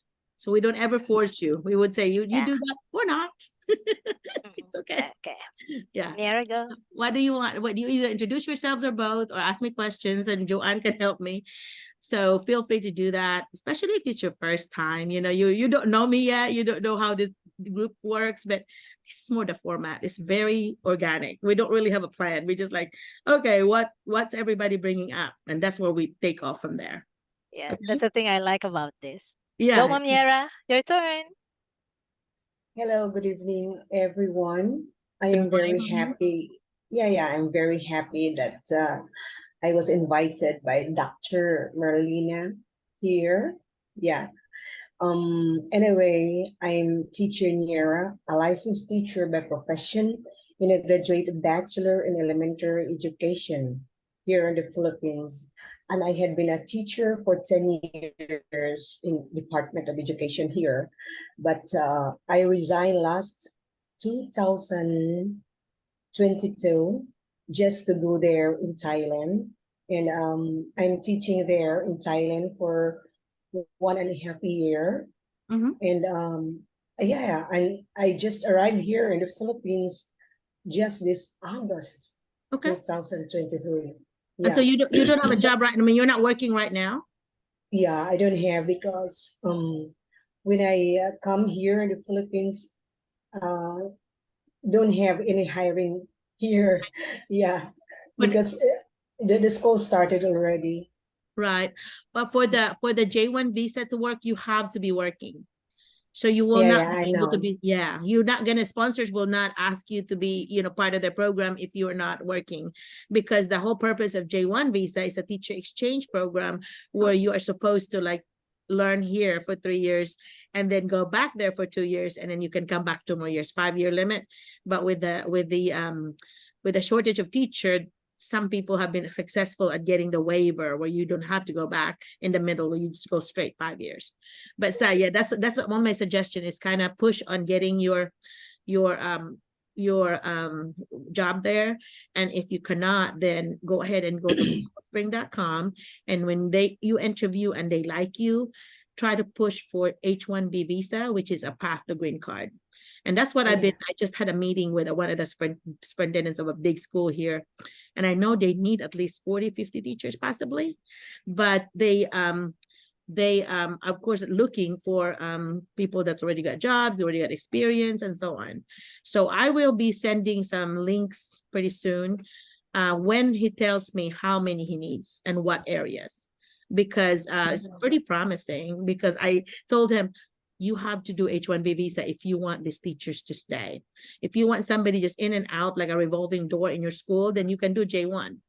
Or you can do J1 in order for them to come faster, but try to get them the H1B if you can. If you can convince your board, of course, it's superintendent I'm talking about, so he only has his board over him. So if you can convince your board to do H1B, and the difference in the pay is not very much. The big difference is that in J1, it could be paid by the sponsor or the person, the applicant. And a lot of times it's been the applicant, and the sponsor even gets like, $100, $200, but there is a choice. But H1B, it's zero expense for you. Everything related to visa had to be paid by your sponsor, the school or the district. And so that's why, for school with limited budget, they don't really want to do H1B because they want to share that expense with the applicant, which in Arkansas, you can get the money back pretty quickly because they're not doing 50,000 a year, which is about 3 million pesos. It's what you get for 9 months. So, but within 2 or 3 months, you get whatever money you owe there to spend, you already paid it. I know that because that's what the teachers were sharing with me, that they, the first 2-3 checks, they would make sure that they go, sent to the Philippines to pay whoever they owed. Sometimes family, and sometimes 5-6 people, which is, please don't do 5-6 if you can, if you can avoid it, because that's ridiculous. But sometimes that's the only option they have left, So anyway, so that's what I would encourage you is go ahead and schoolspring.com, or that link. If you scroll up on the chat, I have posted a link on the job postings from all the all the 50 states. So if you have that link, you just click on the tab of the state you want to work in the South, like Arkansas and the surrounding states. We are warmer, we're mild weather. That means our snow is not going to be so big where it buries your car or buries the door of your house. But if you go to New York and Pennsylvania, above the northeastern states, you have to think about snow. You're going to have to be wearing, if you look at the map of the United States, if it's close to Canada, you be ready for a really thick jacket or layers of clothes. But Like us, we don't have to Canada. experience that. Yeah. So we can just wear like a regular jacket. Like, well, I'm wearing a blazer right now. That could be for winter even, But there were only a few, like 99 when I was having my child jet. It was so bad that we were out of school for 3 weeks. And the 3 weeks we were out, that's continued from the Christmas holidays. I was so praying that, oh, please don't let me go back. Please have me have this baby before I had to go back, because, I was very big pregnant. I was ready to have it in January. And luckily for me, Jet cooperated, and he was born that Monday that we're supposed to go back. I was so happy. So yeah. So that's what you need to work on, is just to apply. If they really like you on your interview, they will work with you. Yeah. And if you need my help, like if they are a school that never had hired any international teachers, any Filipinos, then give my information. You have it when you email me. Give them information, have them to call me, or not. I hate calls. I would rather be texted or or emailed, just because I don't want to tie my phone from my personal things. My kids would call me, or my husband. I do not want to tie my phone with anything else. So it has to be an emergency if you're going to use my phone. If you're here in the US, like one of the Filipino teachers, good thing she had my number, because she got detained at the border, at the US, border, before she could come in. And she called everybody and could not get anybody. And luckily she had mine. And so she called me, and I had to talk to the border person to that, like, oh, she did not do this paperwork. And I'm like, and then, so I said, well, sir, can we have her to do it and go ahead and send her in, because this school that she's going to be working in is a school that really needs the help. We have teacher shortage. I was explaining it, and the teacher, the HR person from that school happened to be there with me at that time. So she also convinced him. And Kate was allowed to come in, because Kate said, oh, you just saved me, because he was going to send me back, because I said SEVIS paperwork was not done. And you're supposed to have done it, when you were at the embassy. For some reason, it got skipped. And that person was going to send her back. So that's, yeah, I could understand why you use my phone on that one. But email or text is just so welcome. So you share them. And like, if you need more information, Dr. McCullough, my mentor in the US, would love to help you. And she doesn't charge unless you ask her to come and observe teachers, physically. But it's free service if they just need information from me. And I even Zoom with them sometimes, because they're like, oh, we're so lost. I don't know. I've never sponsored anything. Is that dangerous? Are we, they're so worried about like getting in trouble if they don't know the paperwork for the immigration. It's like too scary for some. And if you hire a lawyer, the lawyer would charge $2,000 to $3,000. Sometimes I even saw one that charged $6,500 per person. And so I'm giving that service for free, because I have helped others already. I don't have my license. I was talking to one of my former students was a lawyer now. So I called him because his father was really good. Their family is a good family friend. And so I said, hey, Colin, I need some help. I said, what is it? And I said, Miss Merlina, what is it? I said, I need some help. Like, I need to be partnering with working under some lawyer that has a license within the US in order for me to help paperwork, like officially help somebody in the paperwork. Because there's a place there at the very end saying, is somebody helping you? Who is it? And then what is the lawyer's number? There's a number there that you have to put in. I don't have that number. And I said, if you partner up with me, that would be so good. And so well, I want some information. So I have to send him like a whole bunch of information about visas. And so he's still studying it. So he hasn't committed yet. I said, because if these lawyers are charging $3,000, $6,000. I would rather charge our folks, the least, if you want $200, that's what some small amount instead of a big amount if they really need the help. Although my brother-in-law, who works for immigration, he's a supervisor, they live in Dallas. He said that, Merlina, they do not need to hire a lawyer. They're teachers. They can read directions. If you can read directions and follow the instructions really well and use paperwork to prove your point or whatever it is you're saying, you got it. And that's true, by the way, because I helped Mike and 3 others to come here for 4 of them on H-1B visa. And it's just me and Miss Mills, their HR person. We did that together. And so that saved them, that's the $6,500, that saved them 26,000, more than $1 million pesos, because we did it together like that. Now Mike is actually helping Miss Mills now and whatever. he just renewed his visa. But anyway, so yeah, that's what I would recommend you do. Okay. Any other question for me? Is this something that you feel like doable listening to this? Because a lot of times I actually would have other teachers that's already here to be guest speakers. Do they have anybody here? Did Leslie and them here? Sadly, they're not here. They're right not. now. I think there's an event there. They're always partying. There might be an event, yeah, because they're always present. They're This always is the present. first time that, this is the first time that there's no people, a teacher from America They're attending right always- now. Yeah, we have regulars. But that would they always are, come and yeah. sit, But I think there was a big birthday bash or something. They Ah, always say that's they're always why. partying. And I know that because I'm posting it on Facebook, and of course they invite me, and I'm like, I can't, I'm 4 hours away. I've spent time with my family. I'm always there in their area, like Wednesday and Thursday. So if I go on the weekend too, then my husband would like, you go again? so I cannot attend. So they come to me, like this Saturday, they're coming to me. 20 or some of them are coming to me, and we are going to the boat, like this big houseboat with 3 or 4 bedrooms on it. And we're going to be in the boat all day and just kind of float in the lake. That's what we do. And I said, well, this friend of mine had invited us, and we just have to help them pay for gas. So it might cost you less than $10 each. Just for a whole day thing, and we'll just bring our food and kind of have a fiesta on the boat. And so I'm looking forward to that, because we can bring our husbands, we can bring our families, and so on. So it's fun to have money. I'm sure you'll see it on the ITSA group in our Facebook. We'll post a lot of pictures when we get together like that. So I hope you all will be here joining us. It's kind of interesting to see that. I look at the old videos that we did, and a bunch of them that were like talking to me like you all are talking to me are now here. So now it's so funny that, oh my gosh, I was just talking to them. They were in the Philippines. Now they're all here. I visit them, so it's very encouraging. I think it's very inspiring that it is a dream, but yet it's a doable dream. So it's not like you're shooting for the moon. It's actually something that you can achieve.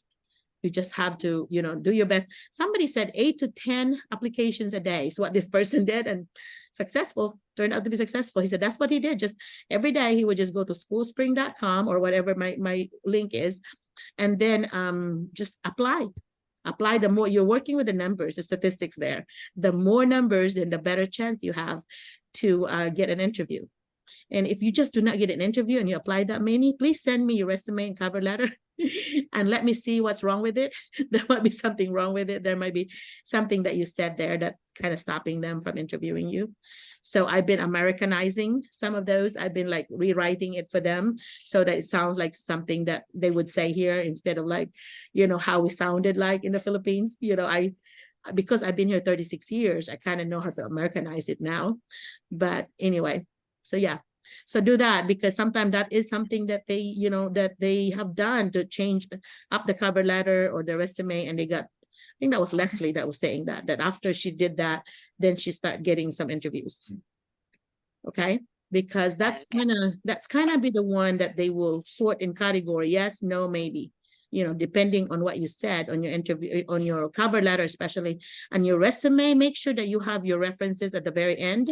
You need to have your references with their email and phone number, 3 people at least, a colleague, maybe a supervisor, and a friend for your character, references. And make sure you include your extracurricular things. What have you done?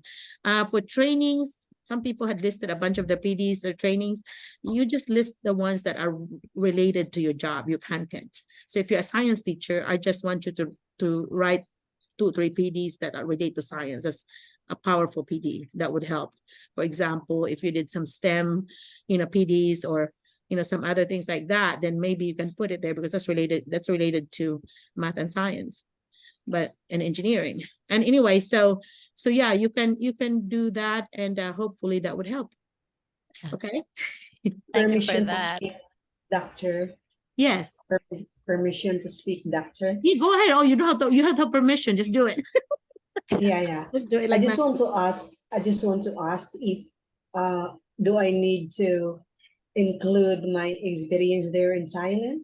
Yes, that's important because you know why? Because that shows them that you are able to teach diverse children with Okay. different ethnic diversities. And it shows that you have been successful abroad. So you can do it again. Yeah.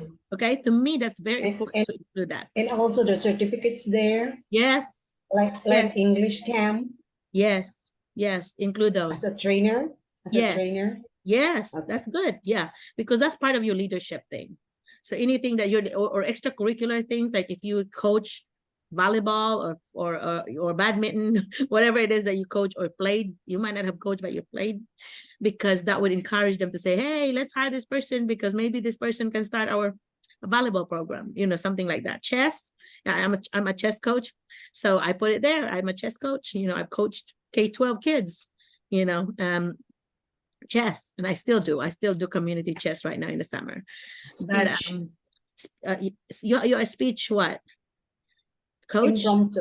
Impromptu, yeah. Oh my I'm a God, coach. extemporaneous speaking. I love that. Yeah, you should put it there. That's very good. Yeah. So Okay. yeah. And I have already my evaluated TOR. Okay, good. Yeah. Yeah. That's good.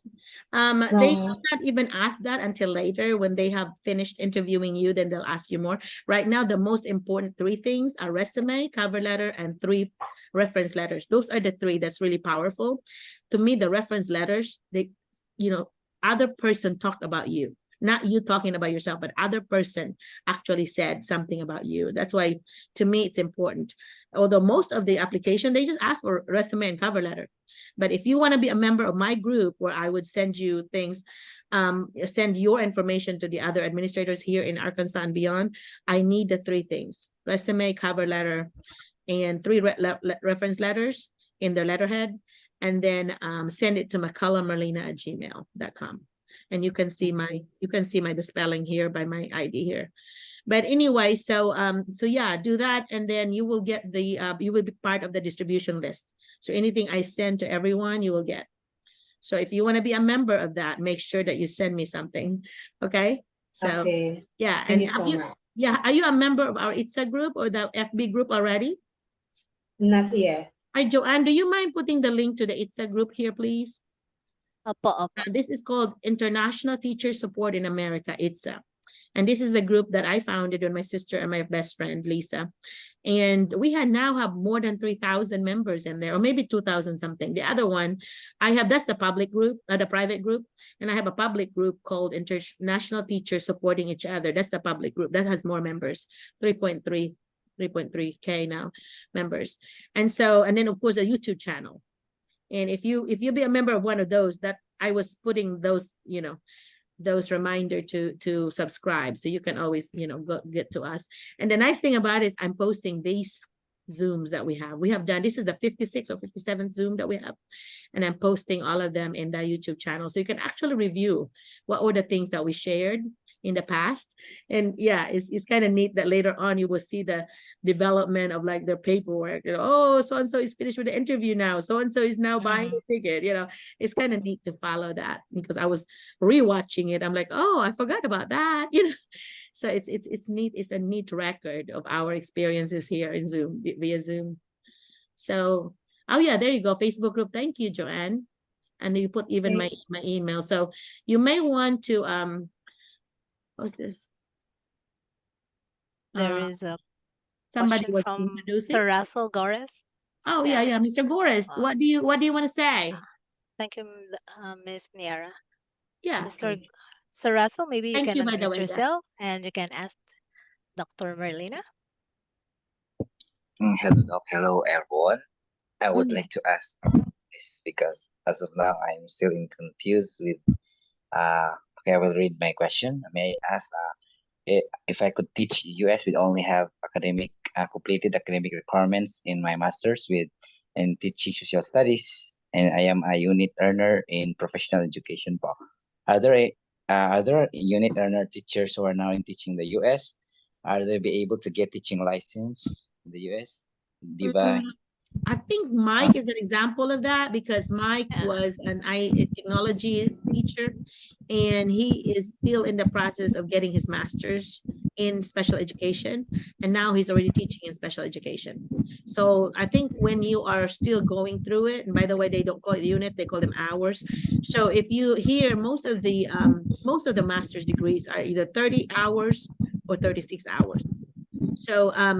So anyway, if you have that already, they usually give you 2 years to get your license. So try to finish it within the 2 years. They call them a waiver.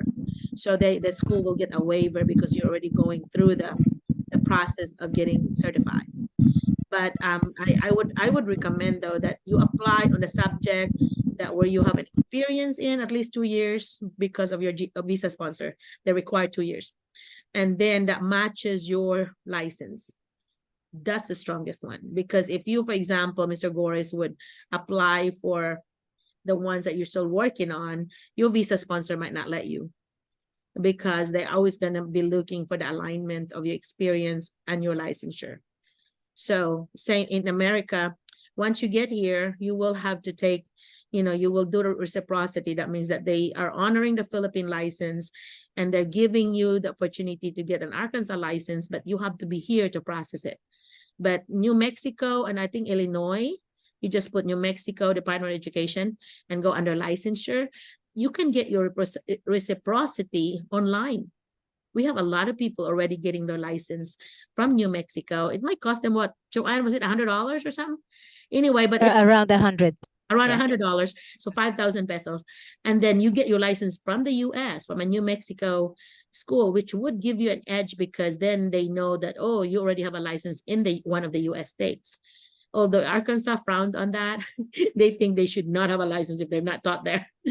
But that's a mentality of the people working there. But to me, as a former administrator, I would think of it as like, oh yeah, okay, so this person should be able to get one in our state because this person already got it from another. That's how I would look at it. But of course, I don't work for the Department of Education now. I retired from there.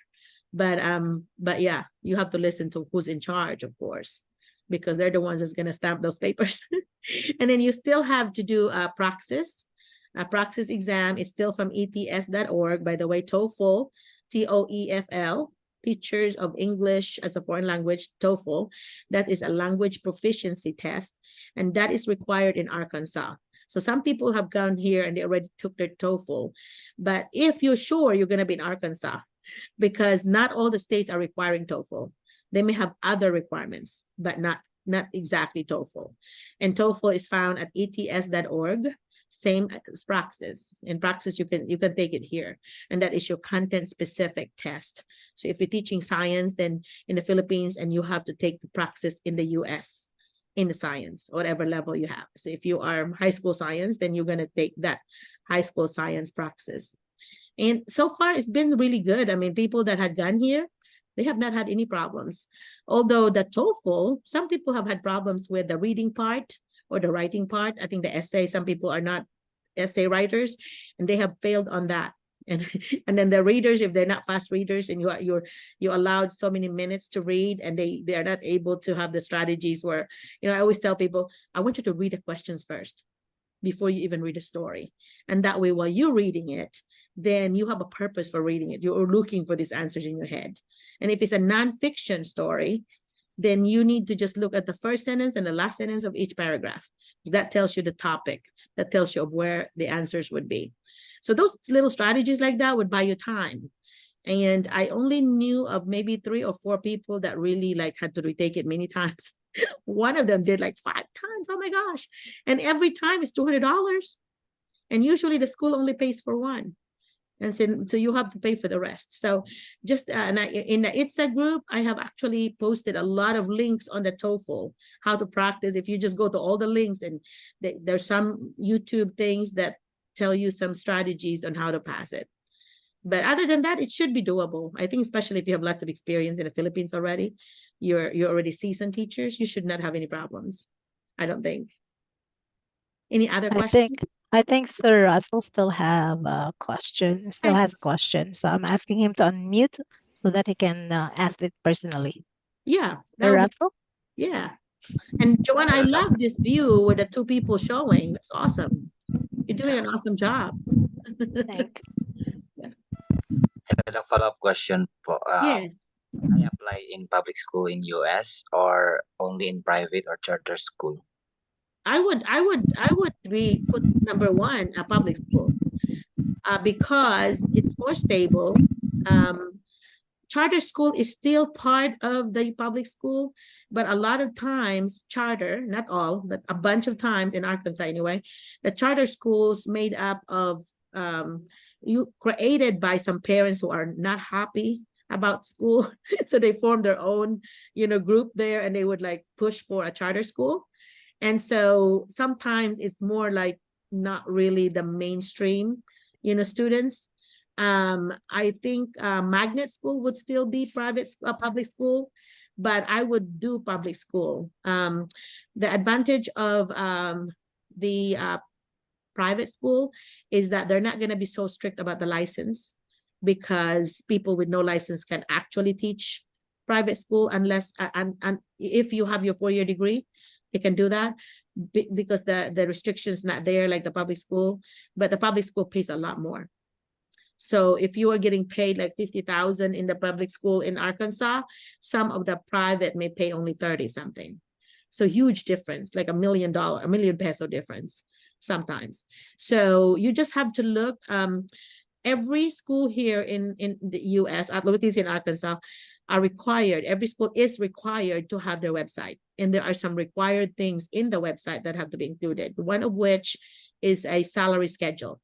And salary schedule lists like year zero, what you pay, and there's another a column for BS degree, and then a column for masters, a column for specialist, column for doctorate. And you just go down there along the line and see how many years of experience you have, and you know exactly how much they pay, because that is public information here.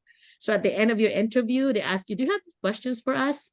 Don't say, what's your pay? Because you should have already researched that on their website. So if you have an interview, you should always go to their website. I want you to read about their board agenda, the meeting of the school board, what they have done. And I want you to read about the handbook. There's a student handbook, there's a teacher handbook, there's parent handbook.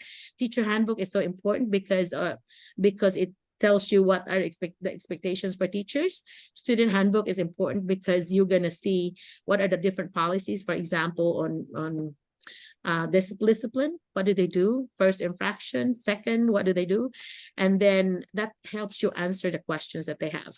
And if you say from your handbook, I remember, they know that you have done your research. So that's impressive to me when somebody would tell me that, because you have done your research, girl. You have already, gone to our website and looked and memorized their mission or vision, whatever the shortest one is. A mission or vision that's short, Joanne. What the short one is usually 1 or 2 sentences. Memorize that. It's okay. Is that vision? It is more of the vision and It's not a the vision. mission. Okay, Yeah, so it's if the you, vision. yeah, the vision is short, usually 1 or 2 sentences. Memorize that. You have to or get the gist of it. That way you'll insert it as part of your answer, and that's very impressive. Just like what your vision said. For the success of each student, there's always something about that. And then do your answer. That's impressive to me, because you have done your homework. And also another homework that you do after looking at the website of the school is to research about the community, because they may ask you about the community. Why do you want to, teach here? Like I live in Salem. Why do you want to teach in Salem? What do you like about Salem? So you know that there's only a park in Salem. There's only a Dairy Queen and a Sonic. There's not very many things going on in Salem. Why do you want to teach here? For example, I would say things like, well, it's a safe, we only have 1,500 people, 1 stoplight. So it's very small. And I like being in a small community where you know everyone and so on. When in a big school, you might want to say things like, well, in the Philippines, I live in a very rural, rural area, and now this is the urban, or this is, I live in a small, or I taught in a small one, I want to experience big, anything like that, the reason that you have, but you will not know that unless you have done your research, right? So do your research. And then that way, your answers will be deeper, not just like, a generic answer will not be as effective as like a specific answer. So one of my favorite saying is, specific is terrific. You have to be specific, in order for your answer to be better than others, stick out like a sore thumb. So, okay. So follow up, Mr. Goris, you have follow up? Oh yeah, you did that already. Private or charter school, okay. So anything else, any follow up that you have? Okay. Those are really good questions, by the way. I love this. Hi, Dr. Merlina. Good Uh-huh. morning once again. Yes. Okay, so I have a question. So, do I have a chance in getting a job or a teaching job here in the United States, knowing that I only earned a bachelor's degree plus a license to teach in the Philippines? Yeah, I have several that got here and only have their bachelor's. And I have some that were in the middle of their master, like Maria was my very first one I brought here. This is year 3 for her already. And she finished her master's online through UP. And then she went Wow. back this summer to graduate and got her diploma in person. But yeah, you can do that. They the school usually just have a bachelor requirement because you're cheaper. If you have your master's, you have to pay you a little bit more. But it's not really about the bachelor to me. It's really about the person. If you are a positive growth mindset person, you're a happy person, you just like look like you're easy to get along with, and you're just visiting like we're doing now, I think you have a better chance of being hired. Not to worry about your degree. Sometimes like some people some folks would have like doctorate degree, and then so that means that you have to be paid a lot more. Sometimes the school may be like, well, we don't have the budget for that. We cannot afford this person. Like if I now with my doctorate degree and all the numbers of years of experience, if I ever want to go back to teach, they have to pay me close to 100,000, like about close to 5 million pesos just as a teacher. And so as an administrator, I make more than 100. Yeah. And so that because of my experience and my doctorate. And so that's why they, sometimes you just like kind of, you cannot apply as a teacher anymore. You have to be an administrator just because that's where the pay is. And that's what they can afford. It's like worth 2 teachers worth. Okay. So that's what I'm finding. Yeah. And so you have. Thank you, ma'am. Yeah. A lot of you, I noticed, have a lot of master's degree in school, something administration. What is it you call it there? School management. That's called administration here. So if you have Educational management. Yeah. Miss. Yes, if you have that, that's called an administration degree. If you're not applying for that degree, don't make a big deal out of it. They'll see it on your resume, but that's because it's not relating to the area that you're going to be teaching. It's a leadership role and you're not there yet, but it's good whenever you're there and they like you and you're going to be in H-1B and you're going to be here to stay. That leadership training should be good for you. And they like you, they're gonna tell you, they plan ahead 1 year. So if they know that next year they'll have a assistant principal that they need, and they really like the way you work and you as a leader and being recognized by your peers as a leader, they might tell you, hey, I want you to finish your degree because we have an opening of a assistant principal and I really would like to consider you. So you need to get done with your degree. They would say things like they would actually give you a heads up, because that's what they call them, grow your own. You're growing your own leaders from your staff. And I see that a lot. One of the jobs I had was a literacy specialist in one of the neighboring schools. I never thought I would get the job because there were 12 others from that school. And this is a school about 5 times bigger than my regular school, my first school. And I'm like, there's no way I'd get that job. No way, because there's that many people, and they put me at the end. They put me as a very last person to interview. And so after that, they just told me, you're hired. And I'm like, oh my gosh, really? I was so surprised. But, I shared this before, that one of the questions that I think got me the job is, so Miss Merlina, you were going to be a K-12 literacy specialist. And your English, English is a second language to you. What would you say to the community or parents to say that they would say that why is our literacy specialist has English as a second language? And so I said, oh, funny that you asked that. I love that question. It's because I always, similar to what I tell my students, that have a special respect to people that speak another, that speak a different language, because that means that they know at least one more language than you, because we do. We have, with our Filipino, with our Cebuano, Tagalog, Spanish, English, we have 4 languages. We're multilingual. So I would, what are the strings that I put in there? Somebody just asked me, I said, I'm multilingual, because our words in Filipino is about 80% Spanish, because they were there for 333 years, right? We know that. And so they took most of our local language and they replaced it with Spanish. Cuchara, tenedor, la mesa, all that are Spanish. So when you go to Duolingo, duolingo.com, that is a free Spanish or language app, it's so amazing that I recognize a bunch of these words, because these were in our language now. It's incorporated in the Filipino vocabulary. So yeah. So I hope that I answered the question and more. So sometimes I forgot what was the original question. What was the original question? Shows my age. I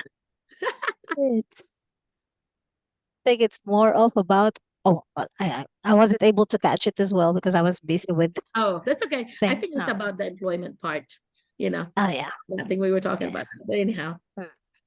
Dr. Merlina, Miss Heidi is already here.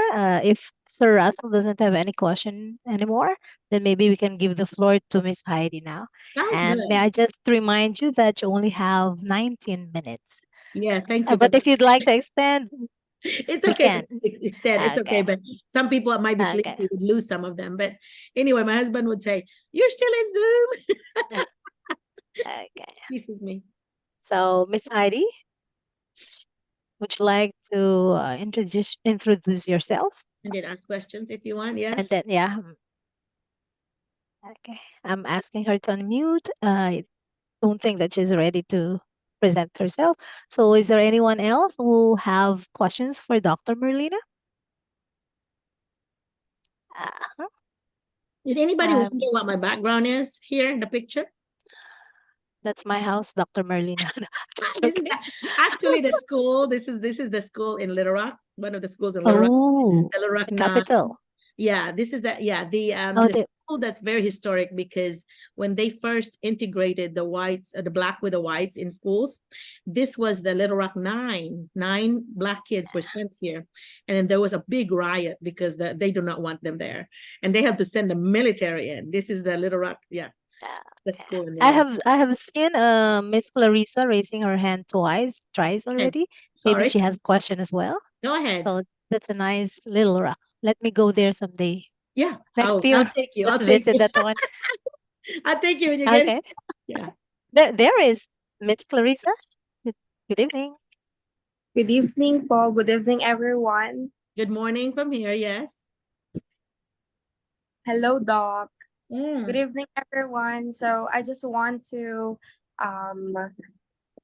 present myself to everyone because it's been a while, Doc, since the last time that I messaged you. So I'm so sorry because this is just my first time to participate in all your interviews or this introductory endeavor. So well, good evening or good morning to everyone. I am Miss Clarissa G. Belena, 27, from the Philippines, and I am teaching science. I am a public science teacher for 4 years now in the public and 2 years in the private school. So good evening, everyone. Okay. Well, Evening. why do you want to come to the US? Yes, of course, everyone wants a greener pasture, Doc. So greener pasture, and aside from that, I want also to experience the culture, the educational system there at the US. And I want to share how my teachings here in the Philippines, there in the US. And Very of good. course, I want to experience the life there Very because good I'm answer. still young. I'm Yeah, still young and I want to wonder more very good. because we only live once. I love that answer, by the way. So you showed professional growth and personal growth that you wanted to do. That's always a good answer when you show your personal and professional growth. Yeah, and thank you for attending. So you have watched some of the recordings then. Yes, Doc. I And then, have watched a lot of your recordings already, but I haven't joined Okay. any of those. So this is my first time joining this interview. Okay, well, this is gonna be posted on YouTube. So if you do not give me coming here means that you're giving me permission to post it. But Yes, yeah, yes, Doc. yeah, because yeah, thank you. I really like that when there's two, like I see who I'm talking to. Yeah, anyway, yeah. Well, thank you and welcome. And I'm so glad that you have been watching them, and I hope that you have gotten some ideas to help you, not Yes. just to as a teacher who wants to come here, but a teacher who wants to be more effective, right? Yes, Doc. Yeah, because I do training across the state, across the world on different PDs, professional development. So the things that I've learned, because I feel like the more that you interact with people, like I interact with you guys, I learn from you. I'm not like just the giver of information. I actually learn from you. That's why I always ask you, like, how does this work in the Philippines? Because I only went to school there, was 19 years old when I came here, and I never taught there. So you have experienced the teaching there. I've experienced as a student there, as a college student at San Jose at USJR when I left at 2 years and a half. My husband's fault. He came and wanted me to finish here. I said no at first. He said, well, you can still go to school even after marriage. I said, okay, I'll change my mind because I was saying, no, I want to finish. Yeah, because I had a scholarship for law. I had a scholarship to finish law. And then at that year, I also got chosen as the going to be a chief editor of the paper. That's a big deal because there were 13,000 students. That's a big deal too. The test was like a whole day. And I just found out that I was going to be the top person. I'm like, oh, those are two things I have to give up. But it was worth it, so America is worth it. But just like anything, you take it in the perspective that you have to look at it like in a positive way, which I always try to do. I treat life as if this might be my last day. So because it might be my last day, I have to be happy. I have to learn all that I can, and I have to be as kind as I want to others in order for you to have a fulfilling life. So yeah, if you have that kind of attitude in your interview, that's going to be very helpful because it shows, like I've noticed your faces are so positive, so smiling, like you are so smiling, and do that on your interview. Okay. So make sure that and I love your background, by the way. It's plain and simple. Do not have all the, some of we call them kamuti, all the kamuti in the background. And so you don't have the kamuti in the background, so you can have like a sheet or something like white. And that's always good. Or even a virtual background like mine. I've been trying to feature different things from the US, like from the Grand Canyon to historical places here, Chicago, all those places that you might want to come visit. I've been featuring it as my background. So you can do the same about the Philippine, history, the historical places, because now you can just, copy and paste. I mean, I usually just do a screen thing and I just put it on my virtual, add it to my virtual, something I like.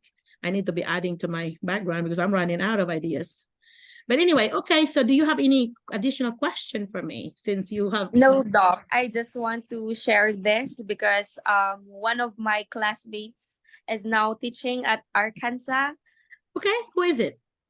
She's Shireen So. Oh, Shireen So. Oh gosh, she's one of my favorite people. Yeah, she's wonderful. Doc. And she invited me and the page and then shared me, and then I also asked some or few questions about how the life or the teachings there in the US, and she's very encouraging.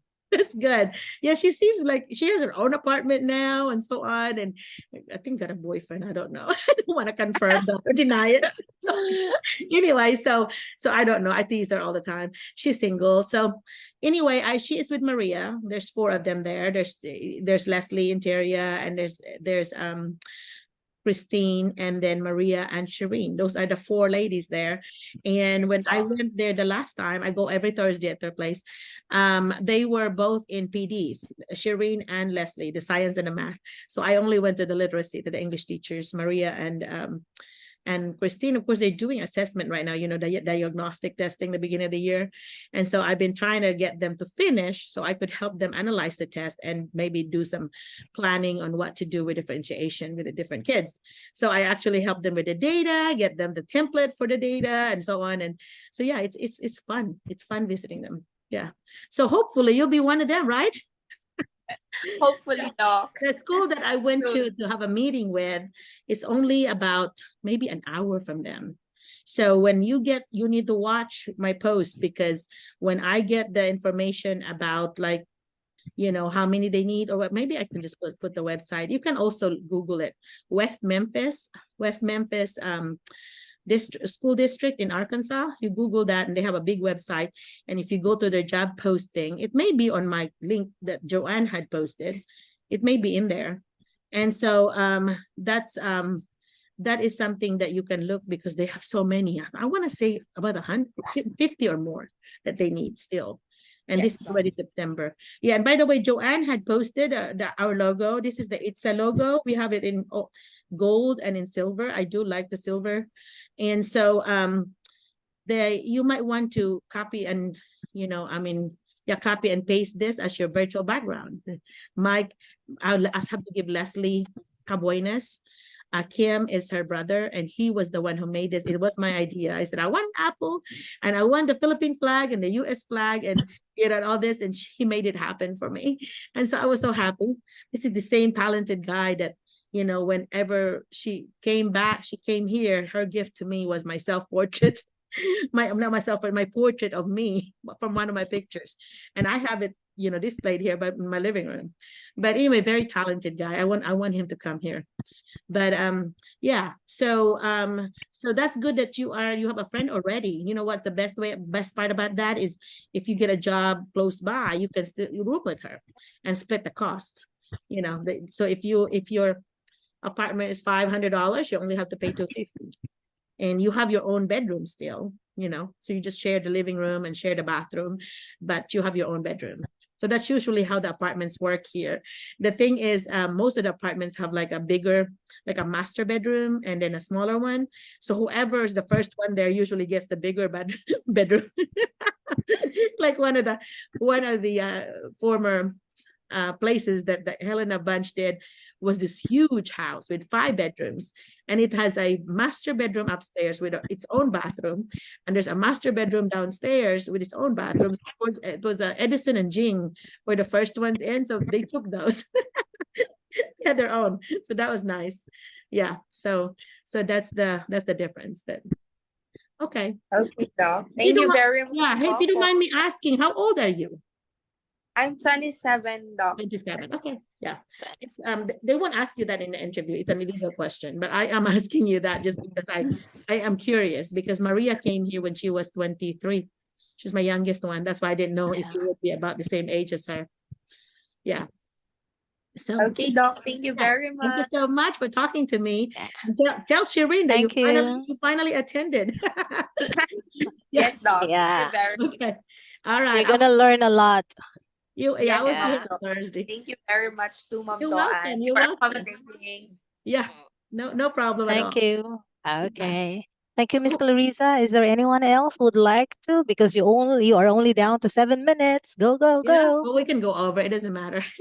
I Okay. don't have to go anywhere today. Usually, I Oh, have to go somewhere. then we can extend until 12. Oh, no. Okay. We Okay, can okay. spend I'm just 15, 20 joking. minutes. That's fine. Okay. Anyone else who would like to No hurry. volunteer? If there's none, maybe you can ask questions. Throw your Relene, questions now. but Relene, though, I've not met Relene, have I? I would love to What's hear from Relene. He's the only one that, Relin May? Relin May. Yeah. Hello, Doc. Yeah, okay, Yeah. Good here she is. evening. Yes. Actually, I She joined was, yeah. already the previous session. Okay.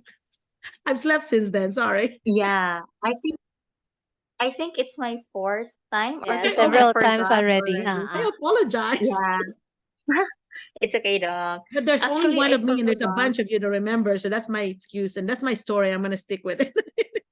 Yeah. Yeah. Well, Actually, thanks for I coming. joined late. It's because I forgot that today is Saturday and Okay. we have a session. Yeah, and Every then other. I Yeah. tried to join if it's you're still in session, and luckily I was able to join. Yeah. Oh, good. I'm glad you did. Better late than never, right? Yeah. Yeah. I apologize that I don't remember. It's because there's so many. There's 382, I think, in my distribution list. So, good luck on the memory part. That's why I continue I really thought about being an immigration lawyer. I really did. But now I'm just like, no, I don't want to go back to school. But because I also do not have that good of a memory. I used to have really good memories. Now forget it. The other day I was like meeting one of my former students, gave me a hug. He's like really tall now, 6'6", and gave me a hug. Like, oh, you're still my favorite teacher. And I forgot his name. And he was so insulted that you're my favorite teacher and you forgot my name. I remember your face. I remembered you were sitting in whatever, And so he had to tell me his name. I felt so bad. But telling you, after I turned 50, and I think after I had my hysterectomy and my appendectomy at the same time, and you have all these things that they give you to numb, what do you call it? The anesthesia. I really think it affected me so bad. Like my memory is so bad. And thankfully I have an iPhone watch. So that's what I use to find my phone because I cannot find my phone. I'm like, where did I put my phone? One of my friends actually did worse. She said, I was looking for my phone and I looked, it was in my freezer. I was putting things in my freezer before I laid my phone in there. I'm like, well, I'm not that bad. But anyway, but I do. Or my husband and I would call each other. We'd like, can you please call me with your phone so I can find mine? We do that pretty much 2 or 3 times a week. But and then we're telling on ourselves that we're getting older, but that's okay. You respect the wisdom, right? Yes. Actually, Doc, I didn't have an experience with operations and anesthesia, but I still forget things. Yeah. Yeah. There you go. Thank you for validating that. That is true. I mean, I'm telling you, I had better memory until I have that double surgery. And then I really think, because you don't even feel anything. I remember them saying, okay, I want you, we're going to give you this anesthesia. We're going to count 10, 9, 8. I'm like, oh, and I just went to sleep and I woke up and I thought it was about to start. No, it's already done. I'm like, oh my gosh, thank you for not giving me any pains. I slept the whole thing. In America, that's the beauty of it. They just like, even with delivery of babies, you just sleep. You just like, oh no, you don't sleep, but you don't have the pain. You don't, I messed up on my first delivery because I said, I want natural. You listen to people. Oh my gosh, why did I do that? With Jet, I'm like, give me the epidural. I want it now. I called my doctor even on my way in. I'm like, oh, please call the doctor because I want my epidural. Epidural just numbs the pain. It's dangerous because if you move at all, you could get paralyzed. But if you just be still when they're giving it and so on, and oh my God, the pain every time, like that machine that they hook to you and it will like raise up. Normally you would have pain and you don't have that pain. So epidural is the way to go if you don't have any children. About to have children. Yeah. So yeah. So just like in the classroom, I always think about the analogy in the classroom. What are the epidural in the classroom? What are the things that make it less painful? What are the things that would make you feel like, okay, I can do this? What do you do in your classroom that feel like, this is making teaching fun? Like I used to tell my husband, I can't believe they pay me to do this. This is so much fun. And I still feel that way with my consulting job, consulting work, visiting them. I mean, I can't believe the schools pay me to do this. I just pretty much like party with them, like observe them, give them feedback, give them their strengths, the things that they need to work on, things that my next steps, things that I need to see the next time I come back. And of course, they're so good. By the time I come back, they already got it done.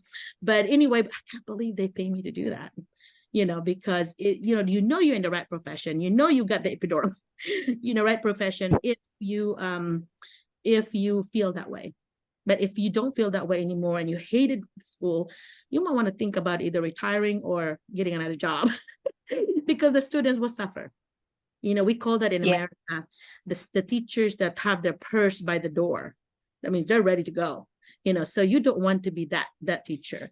You know, before you get to that point, think about different ways that you could like kind of reinvigorate yourself. To me, what does that is like PDs like this. This is a PD, or PDs where you really, you know, you enjoy it. You something that you're interested in. I have gone to PDs that's not even related to school. Like I have done the there's an Edgar Casey here. I don't know if you remember, if you've read about Edgar Casey. My husband kind of took me to that one. It's an enlightenment thing. Like this guy was like a modern prophet. He actually was, I think in the early 1900s, he actually was like, would sleep. He's like a sleeping prophet. He would sleep and if the patient would be there and he would be like traveling to the person's body and he would diagnose what's wrong with you. And so the person had to write down, I mean, whoever the secretary is, to write down what he said, because when he wakes up, he does not remember what he said. He was a sleeping prophet. And so he was, of course, he had died now, but they have like a foundation that continued his work that kind of, you know, had all this history about him and so on. My husband really wanted to go to this one of this conference thing. So we went. The next one I want to go is like the alien, you know, they have this ancient alien thing here, alien con something. I'm gonna go to that because anything that's kind of make you like, you know, have fun, like, you know, kind of grow your brain. This is some new experience that I didn't have that now I do. And to me, you can pull those things in when you're either teaching your students or sharing with teachers or just a conversation. You know, I sound like a geek, but you know, I'm a proud geek. So what are the things that you do in your classroom that's fun for your students? What's your favorite thing? Me? Mhm. Me. Actually, Doc, I am now a kindergarten teacher, Mhm. and the best thing that we would usually do in our class is doing hands-on activities. Like my students would really like cutting. Like some of them, for example, we have this cut and paste, Mm. and some of my students do not have a scissors, Mhm. or they would borrow from their classmates, and it would take time. So I would let them just tear the paper, yeah, tear and then paste it, and eventually would say, wow, my work looks nice even though I didn't use a scissor. Yeah, So perfect. that's why, Yeah. yeah, that's why I would tell them that um we have to like find ways or find solutions, yeah, for us to be able to do the tasks. Good job. Yeah. You're teaching them Yes. problem solving skills in kindergarten. That's awesome. Yeah. But Yeah. do you not provide scissors from the school? I mean, does the schools not um have it? No, we don't have. Actually, here in our public school, we would write it as requirements for Ah. them to have. Yeah, yeah. And Oh, sometimes, sometimes what? yeah, You don't have yeah, it? sometimes, but there are also times that students forget to bring their scissors, and I only have like three extra pair of scissors. Mm. So yeah, and it would also take time if they will wait for their classmates to finish their activities. So I would tell them to just tear the paper or tear the construction paper, and you'll be amazed of the result after. Oh, And yeah, and creative. it's amazing that students would be able to say something like their activity or their output is nice even though that they didn't use a pair of scissors. Okay, good. And the good thing about kindergartens, or I mean kindergarten students or little children, is that their innocence Mm. and the kind of things that they would say, um just being true to themselves, Yeah. Yep. and yeah, and sometimes you get angry at them, but there are also the reason why you laugh, or Mhm. you get to have an amazing day at school. Well, good. I can Yeah. still have that passion, which is good. I love kindergarten. I did one of my student teaching in kindergarten, and it was a good experience. I had a really good cooperating teacher. And when you were talking about the supplies, there, that reminds me in the US, or at least in Arkansas, I cannot speak about the other states. In Arkansas, we give teachers $500 to spend on things that are for the classroom, papers and all that, because the kids in poverty, they might not be able to afford it. They may just have enough money to buy Yeah. food, but they don't have the. Yeah. So you want to, And yeah. So you want to have your supplies in the classroom. yeah, hoping that actually there are also some here. We have this SK. They would also give supplies to the students. Hmm. They would choose kindergarten students to give supplies, but there are some of the students here that share things with their brothers or sisters. So Right. sometimes so sometimes their sisters, I mean their brothers or sisters would borrow their scissors. Mm-hmm. Yeah, Yeah. and Huh. yeah, they would just share things Yeah. here Well, in okay. school. Well, we don't have backpack programs there. We have a backpack program in churches here or in Walmart, like a Gaisano here, where they have this big truck full of like backpacks and they full of supplies, and they go to school and give it to kids for free. Yeah. And some of them would even give like a pair of shoes, some shirts, all that. They put it with a Yeah. backpack. Yeah. So they're Yeah, really, it would be nice if we have that kind of support here in the Philippines, but sadly we don't have. yeah. Yeah, Somebody, that's why. if I ever win the Mm-mm. lottery, I will have to do something like that. Yeah, Yeah, it would I be buy nice. lottery tickets. So it's like, oh yeah, if I win, I would help a lot of people. But anyway, Yeah, somebody actually, bringing teachers here. Go ahead. Doc, I really thought that I would find it hard to teach kindergarten students because I was a grade 6 teacher before. Oh, huge Yeah, difference. and Yeah. from grade 6 to kindergarten. Uh-huh. Actually, I like kindergarten students before when I was still in college because I took early childhood education in my master's. Mhm. But when I applied here in DepEd, they put me as a grade 6 teacher. And yeah, and when I became the grade 6 teacher, I liked being a grade 6 teacher better Yeah. than teaching young ones. Yeah, Yeah. but um since I have a units in early childhood education, so they put me in kindergarten, and to my surprise, You like, I like teaching kindergarten students better. wow. Yeah. Okay. Well, you're adaptable person, which is good. Take those opportunities if given to you. But because if you look back later, like, similar to what my experience was, every time I was requested, like, will you move to this one? Oh, yeah. And looking back, Yeah. when I became a principal and a curriculum director, I'm like, that's why God put me there, because he has a plan for me in the future for a leadership thing in curriculum, and I need to have taught different subjects and different levels in order for me to be a better administrator. And that's kind of what, we don't know his plan, and we make plans and God laughs. That's the thing. He may have plans for you, for a leadership someday. Yeah. That's why you have now done both ends of the elementary, kindergarten and 6th grade. So then, if he wants you to become administrator elementary, maybe that's his plan. You never know, right? And that's why, Yeah. you look back in life and you understand why you experienced the things that you did, because he has other plans for us, right? Yeah. Yeah. And Dr. Merlina, one best example is Teacher Leslie, right?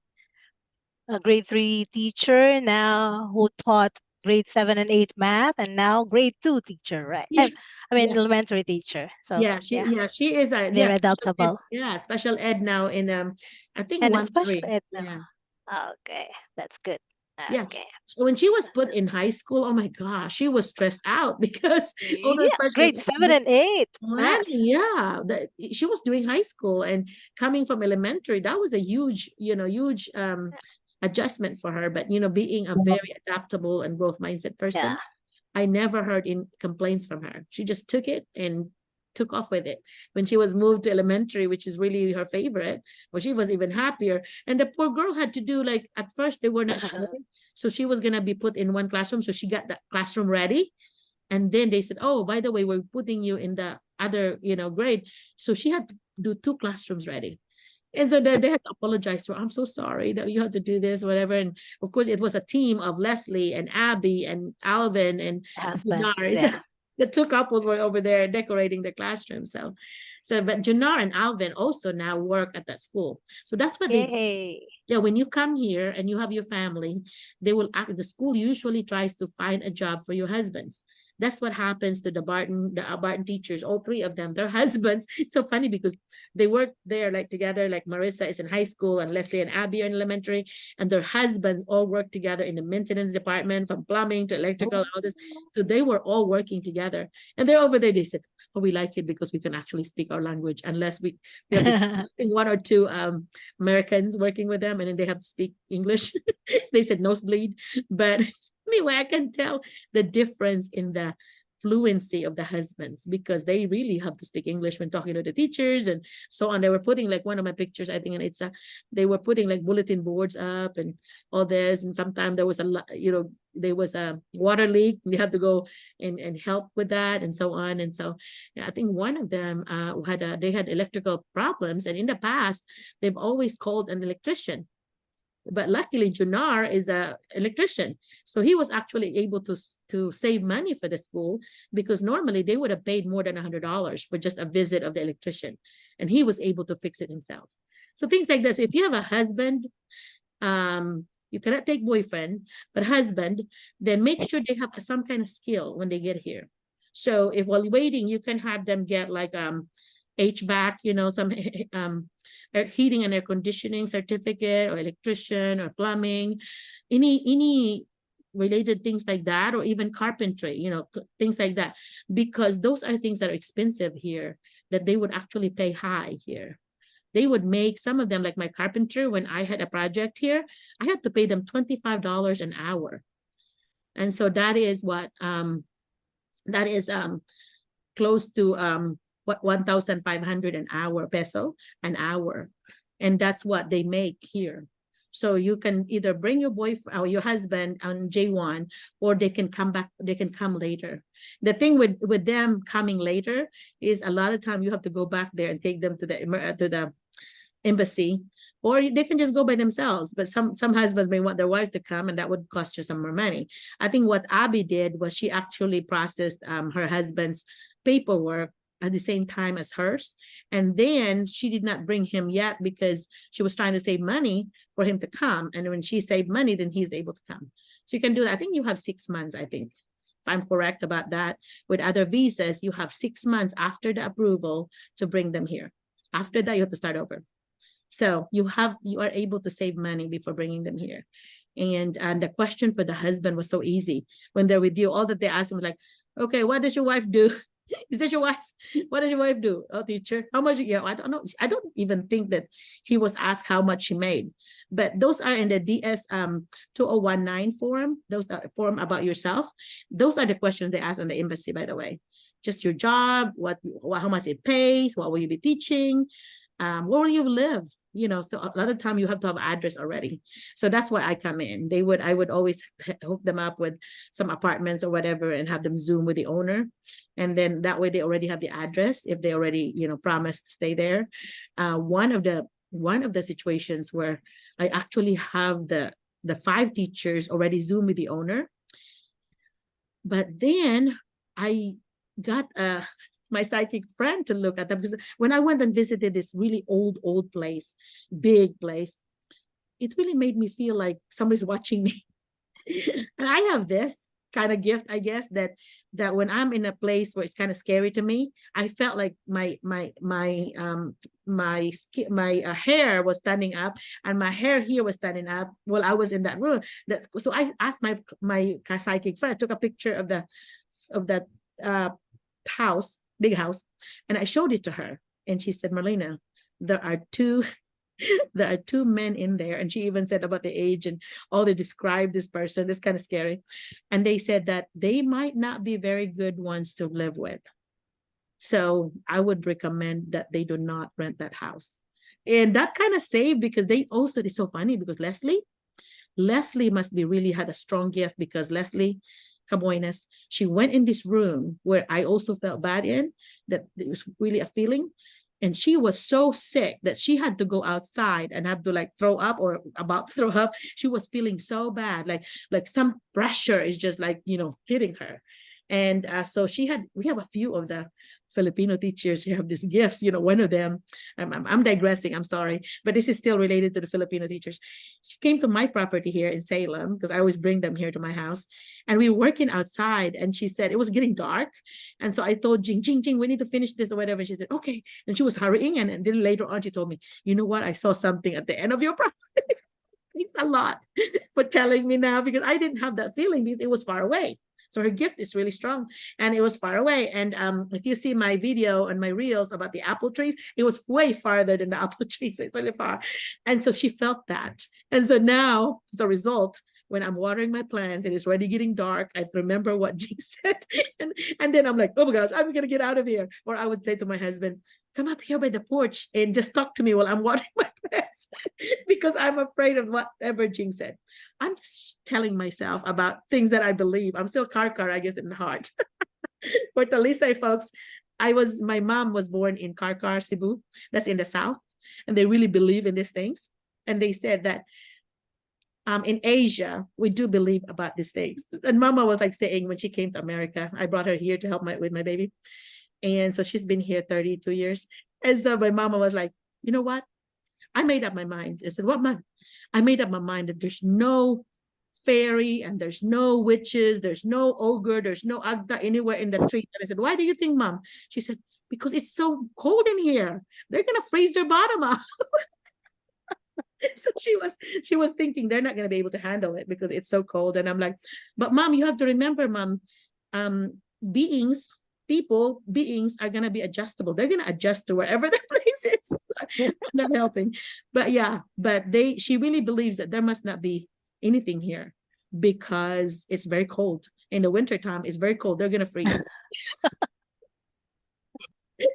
So let her believe that, especially that she lives in this big house by herself and then have these trees around. In the past, she would have been afraid of those trees. Like I whenever my husband and I first got married, and I stayed in this fully furnished apartment in Lahug, and there was this tree that I could see from when I looked down the window. I was in the 3rd floor, and there was this big tree. And you know what? I moved apartments on the other side where I can see the road instead of the tree. And my husband came back from processing my papers, and he said, why did you move? And I had to tell him that, I was afraid of this tree. And since then, he has been giving me a hard time about that. Do you know Merlina moved apartments because of this tree? I'm like, I really was afraid because every time I look at that tree, I feel like somebody's watching me.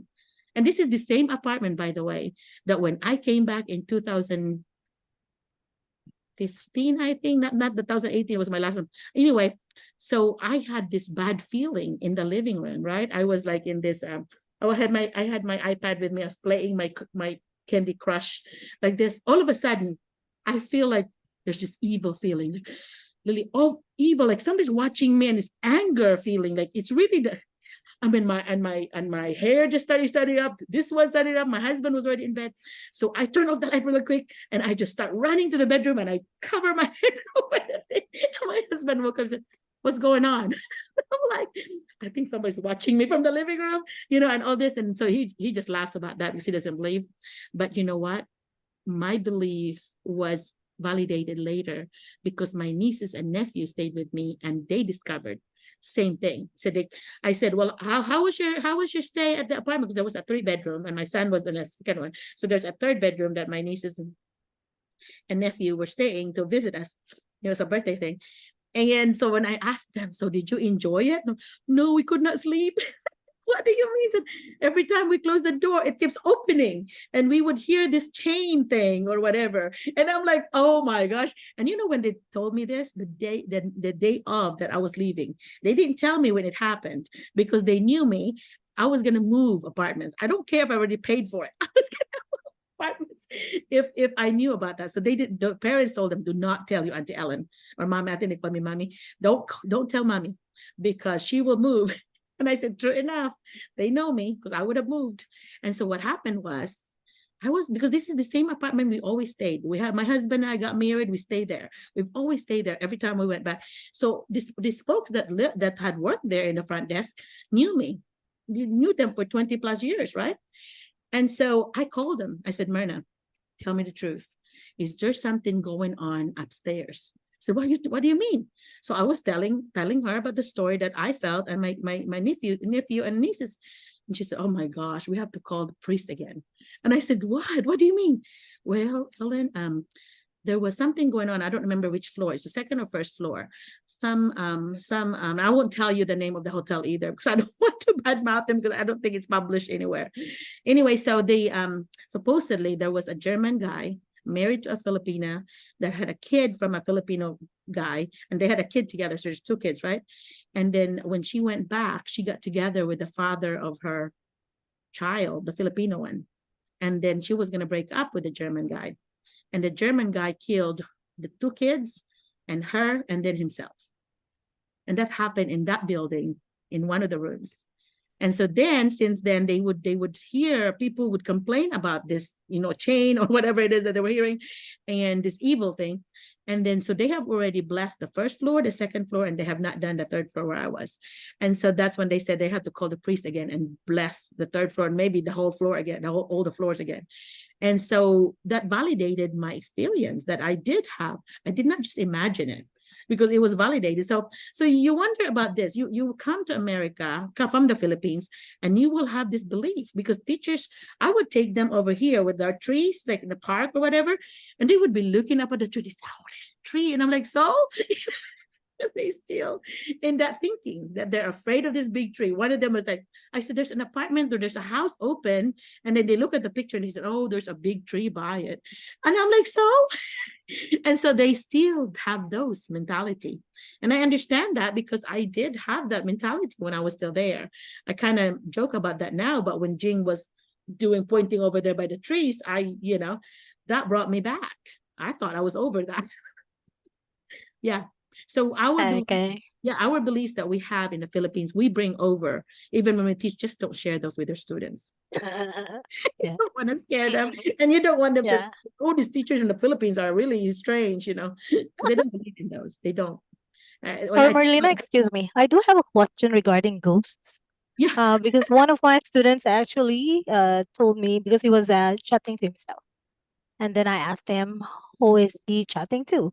And then he said that he is chatting with, talking to his ghost friend. So how are you going to deal with that? Are you serious? What will be the? I'm serious. There is such thing as imaginary friend. There's such Yeah, thing. but they called it as ghost friend. Yeah, that could be a child that's either in trauma or just a very, very strong imagination. What I would do is I would actually tell the counselor. As a teacher, I don't know in the Philippines if it's the same situation, but in America, once you have a problem with a child and you do not really know how to handle it, counselor is your number one source, because every school has a counselor, and that's We do not have one. You don't have one. So I would talk to the principal maybe, or other peers, and say, "What do you think we should do?" I would engage the principal possibly if you're worried, because sometimes it could be also a symptom of like some kind of cognitive issues, some problems there that needed more tests. But we could never, as a teacher, we could never diagnose those, of course. But here in America, we tell the counselor. If the counselor sees that it needs more help, then that's the one that when they go to the parent, of course, involve the parents, of course, and then recommend to do whatever else that need to be tested. Because if you recommend, though, as a teacher, then the school has to pay for the expense. You want the parents to be the one to do it, not you. Because if you do it, then it's going to cost the school. And you don't want that, so you have to involve the principal. The parents and the principal. Okay. Thank you for that. Yeah. Okay. That will be my last question for tonight. Is there anyone else who would like to ask the final question to Dr. Merlina? Thank you, Ms. We didn't even go to goals. That's like the biggest. That's my Waterloo, Dr. Merlina. Yeah. I think we do believe that. I'm not good with ghosts. Well, yeah, they said that the poorer the country is, the more superstitious beliefs they have. And I believe, so if you look at the index of that country, like Africa or whatever, us, our country, and other neighboring countries, the poorer we are, the more beliefs like that we have. But although when one of the shows here in a science channel here, they actually had a picture of an aswang. And this was in the Philippines. I'm telling you, there was this aswang that was like really fast, like just, like it looks like it just glided and then boom, really fast, went from one Oh, place to another. it's And that the was like, manananggal. no, it was just like Oh, an it's aswang, like really a the aswang. person, Ah, a person that was like very fast, and it's like just okay. jumping from, and I never believed in aswang before. Dr. Merlina, it's gonna be 12 a.m. Their power's I going might to scare be. you. All right, well, better have it. I really appreciate you all attending, and I always have fun with you guys. So do come back if you dare, and then maybe listen to some of the stories that the others would bring. It will not be this coming week. It will be October 6th, I think, is the next one. It'll be the first Saturday of the month is our next one because we always skip a Saturday. Okay. All right. Well, thanks, and have a great school week or life week, in your life. And just remember that don't sweat the small things, and it's all small things. Okay. So Yes, Doc. all right. So thank you so much, and Thank have you a so much, Thank you Doc. po. Bye-bye, everybody. Thank you, Dr. Merlina. Goodbye, thank you Thank again, you so everyone. Joanne. much, Good job. Doc. Yeah, thank Thank you. you. Okay. Bye. Bye-bye. Goodbye, everyone. See you October 7. Bye. Bye. Bye. Bye. Thank you, Doc.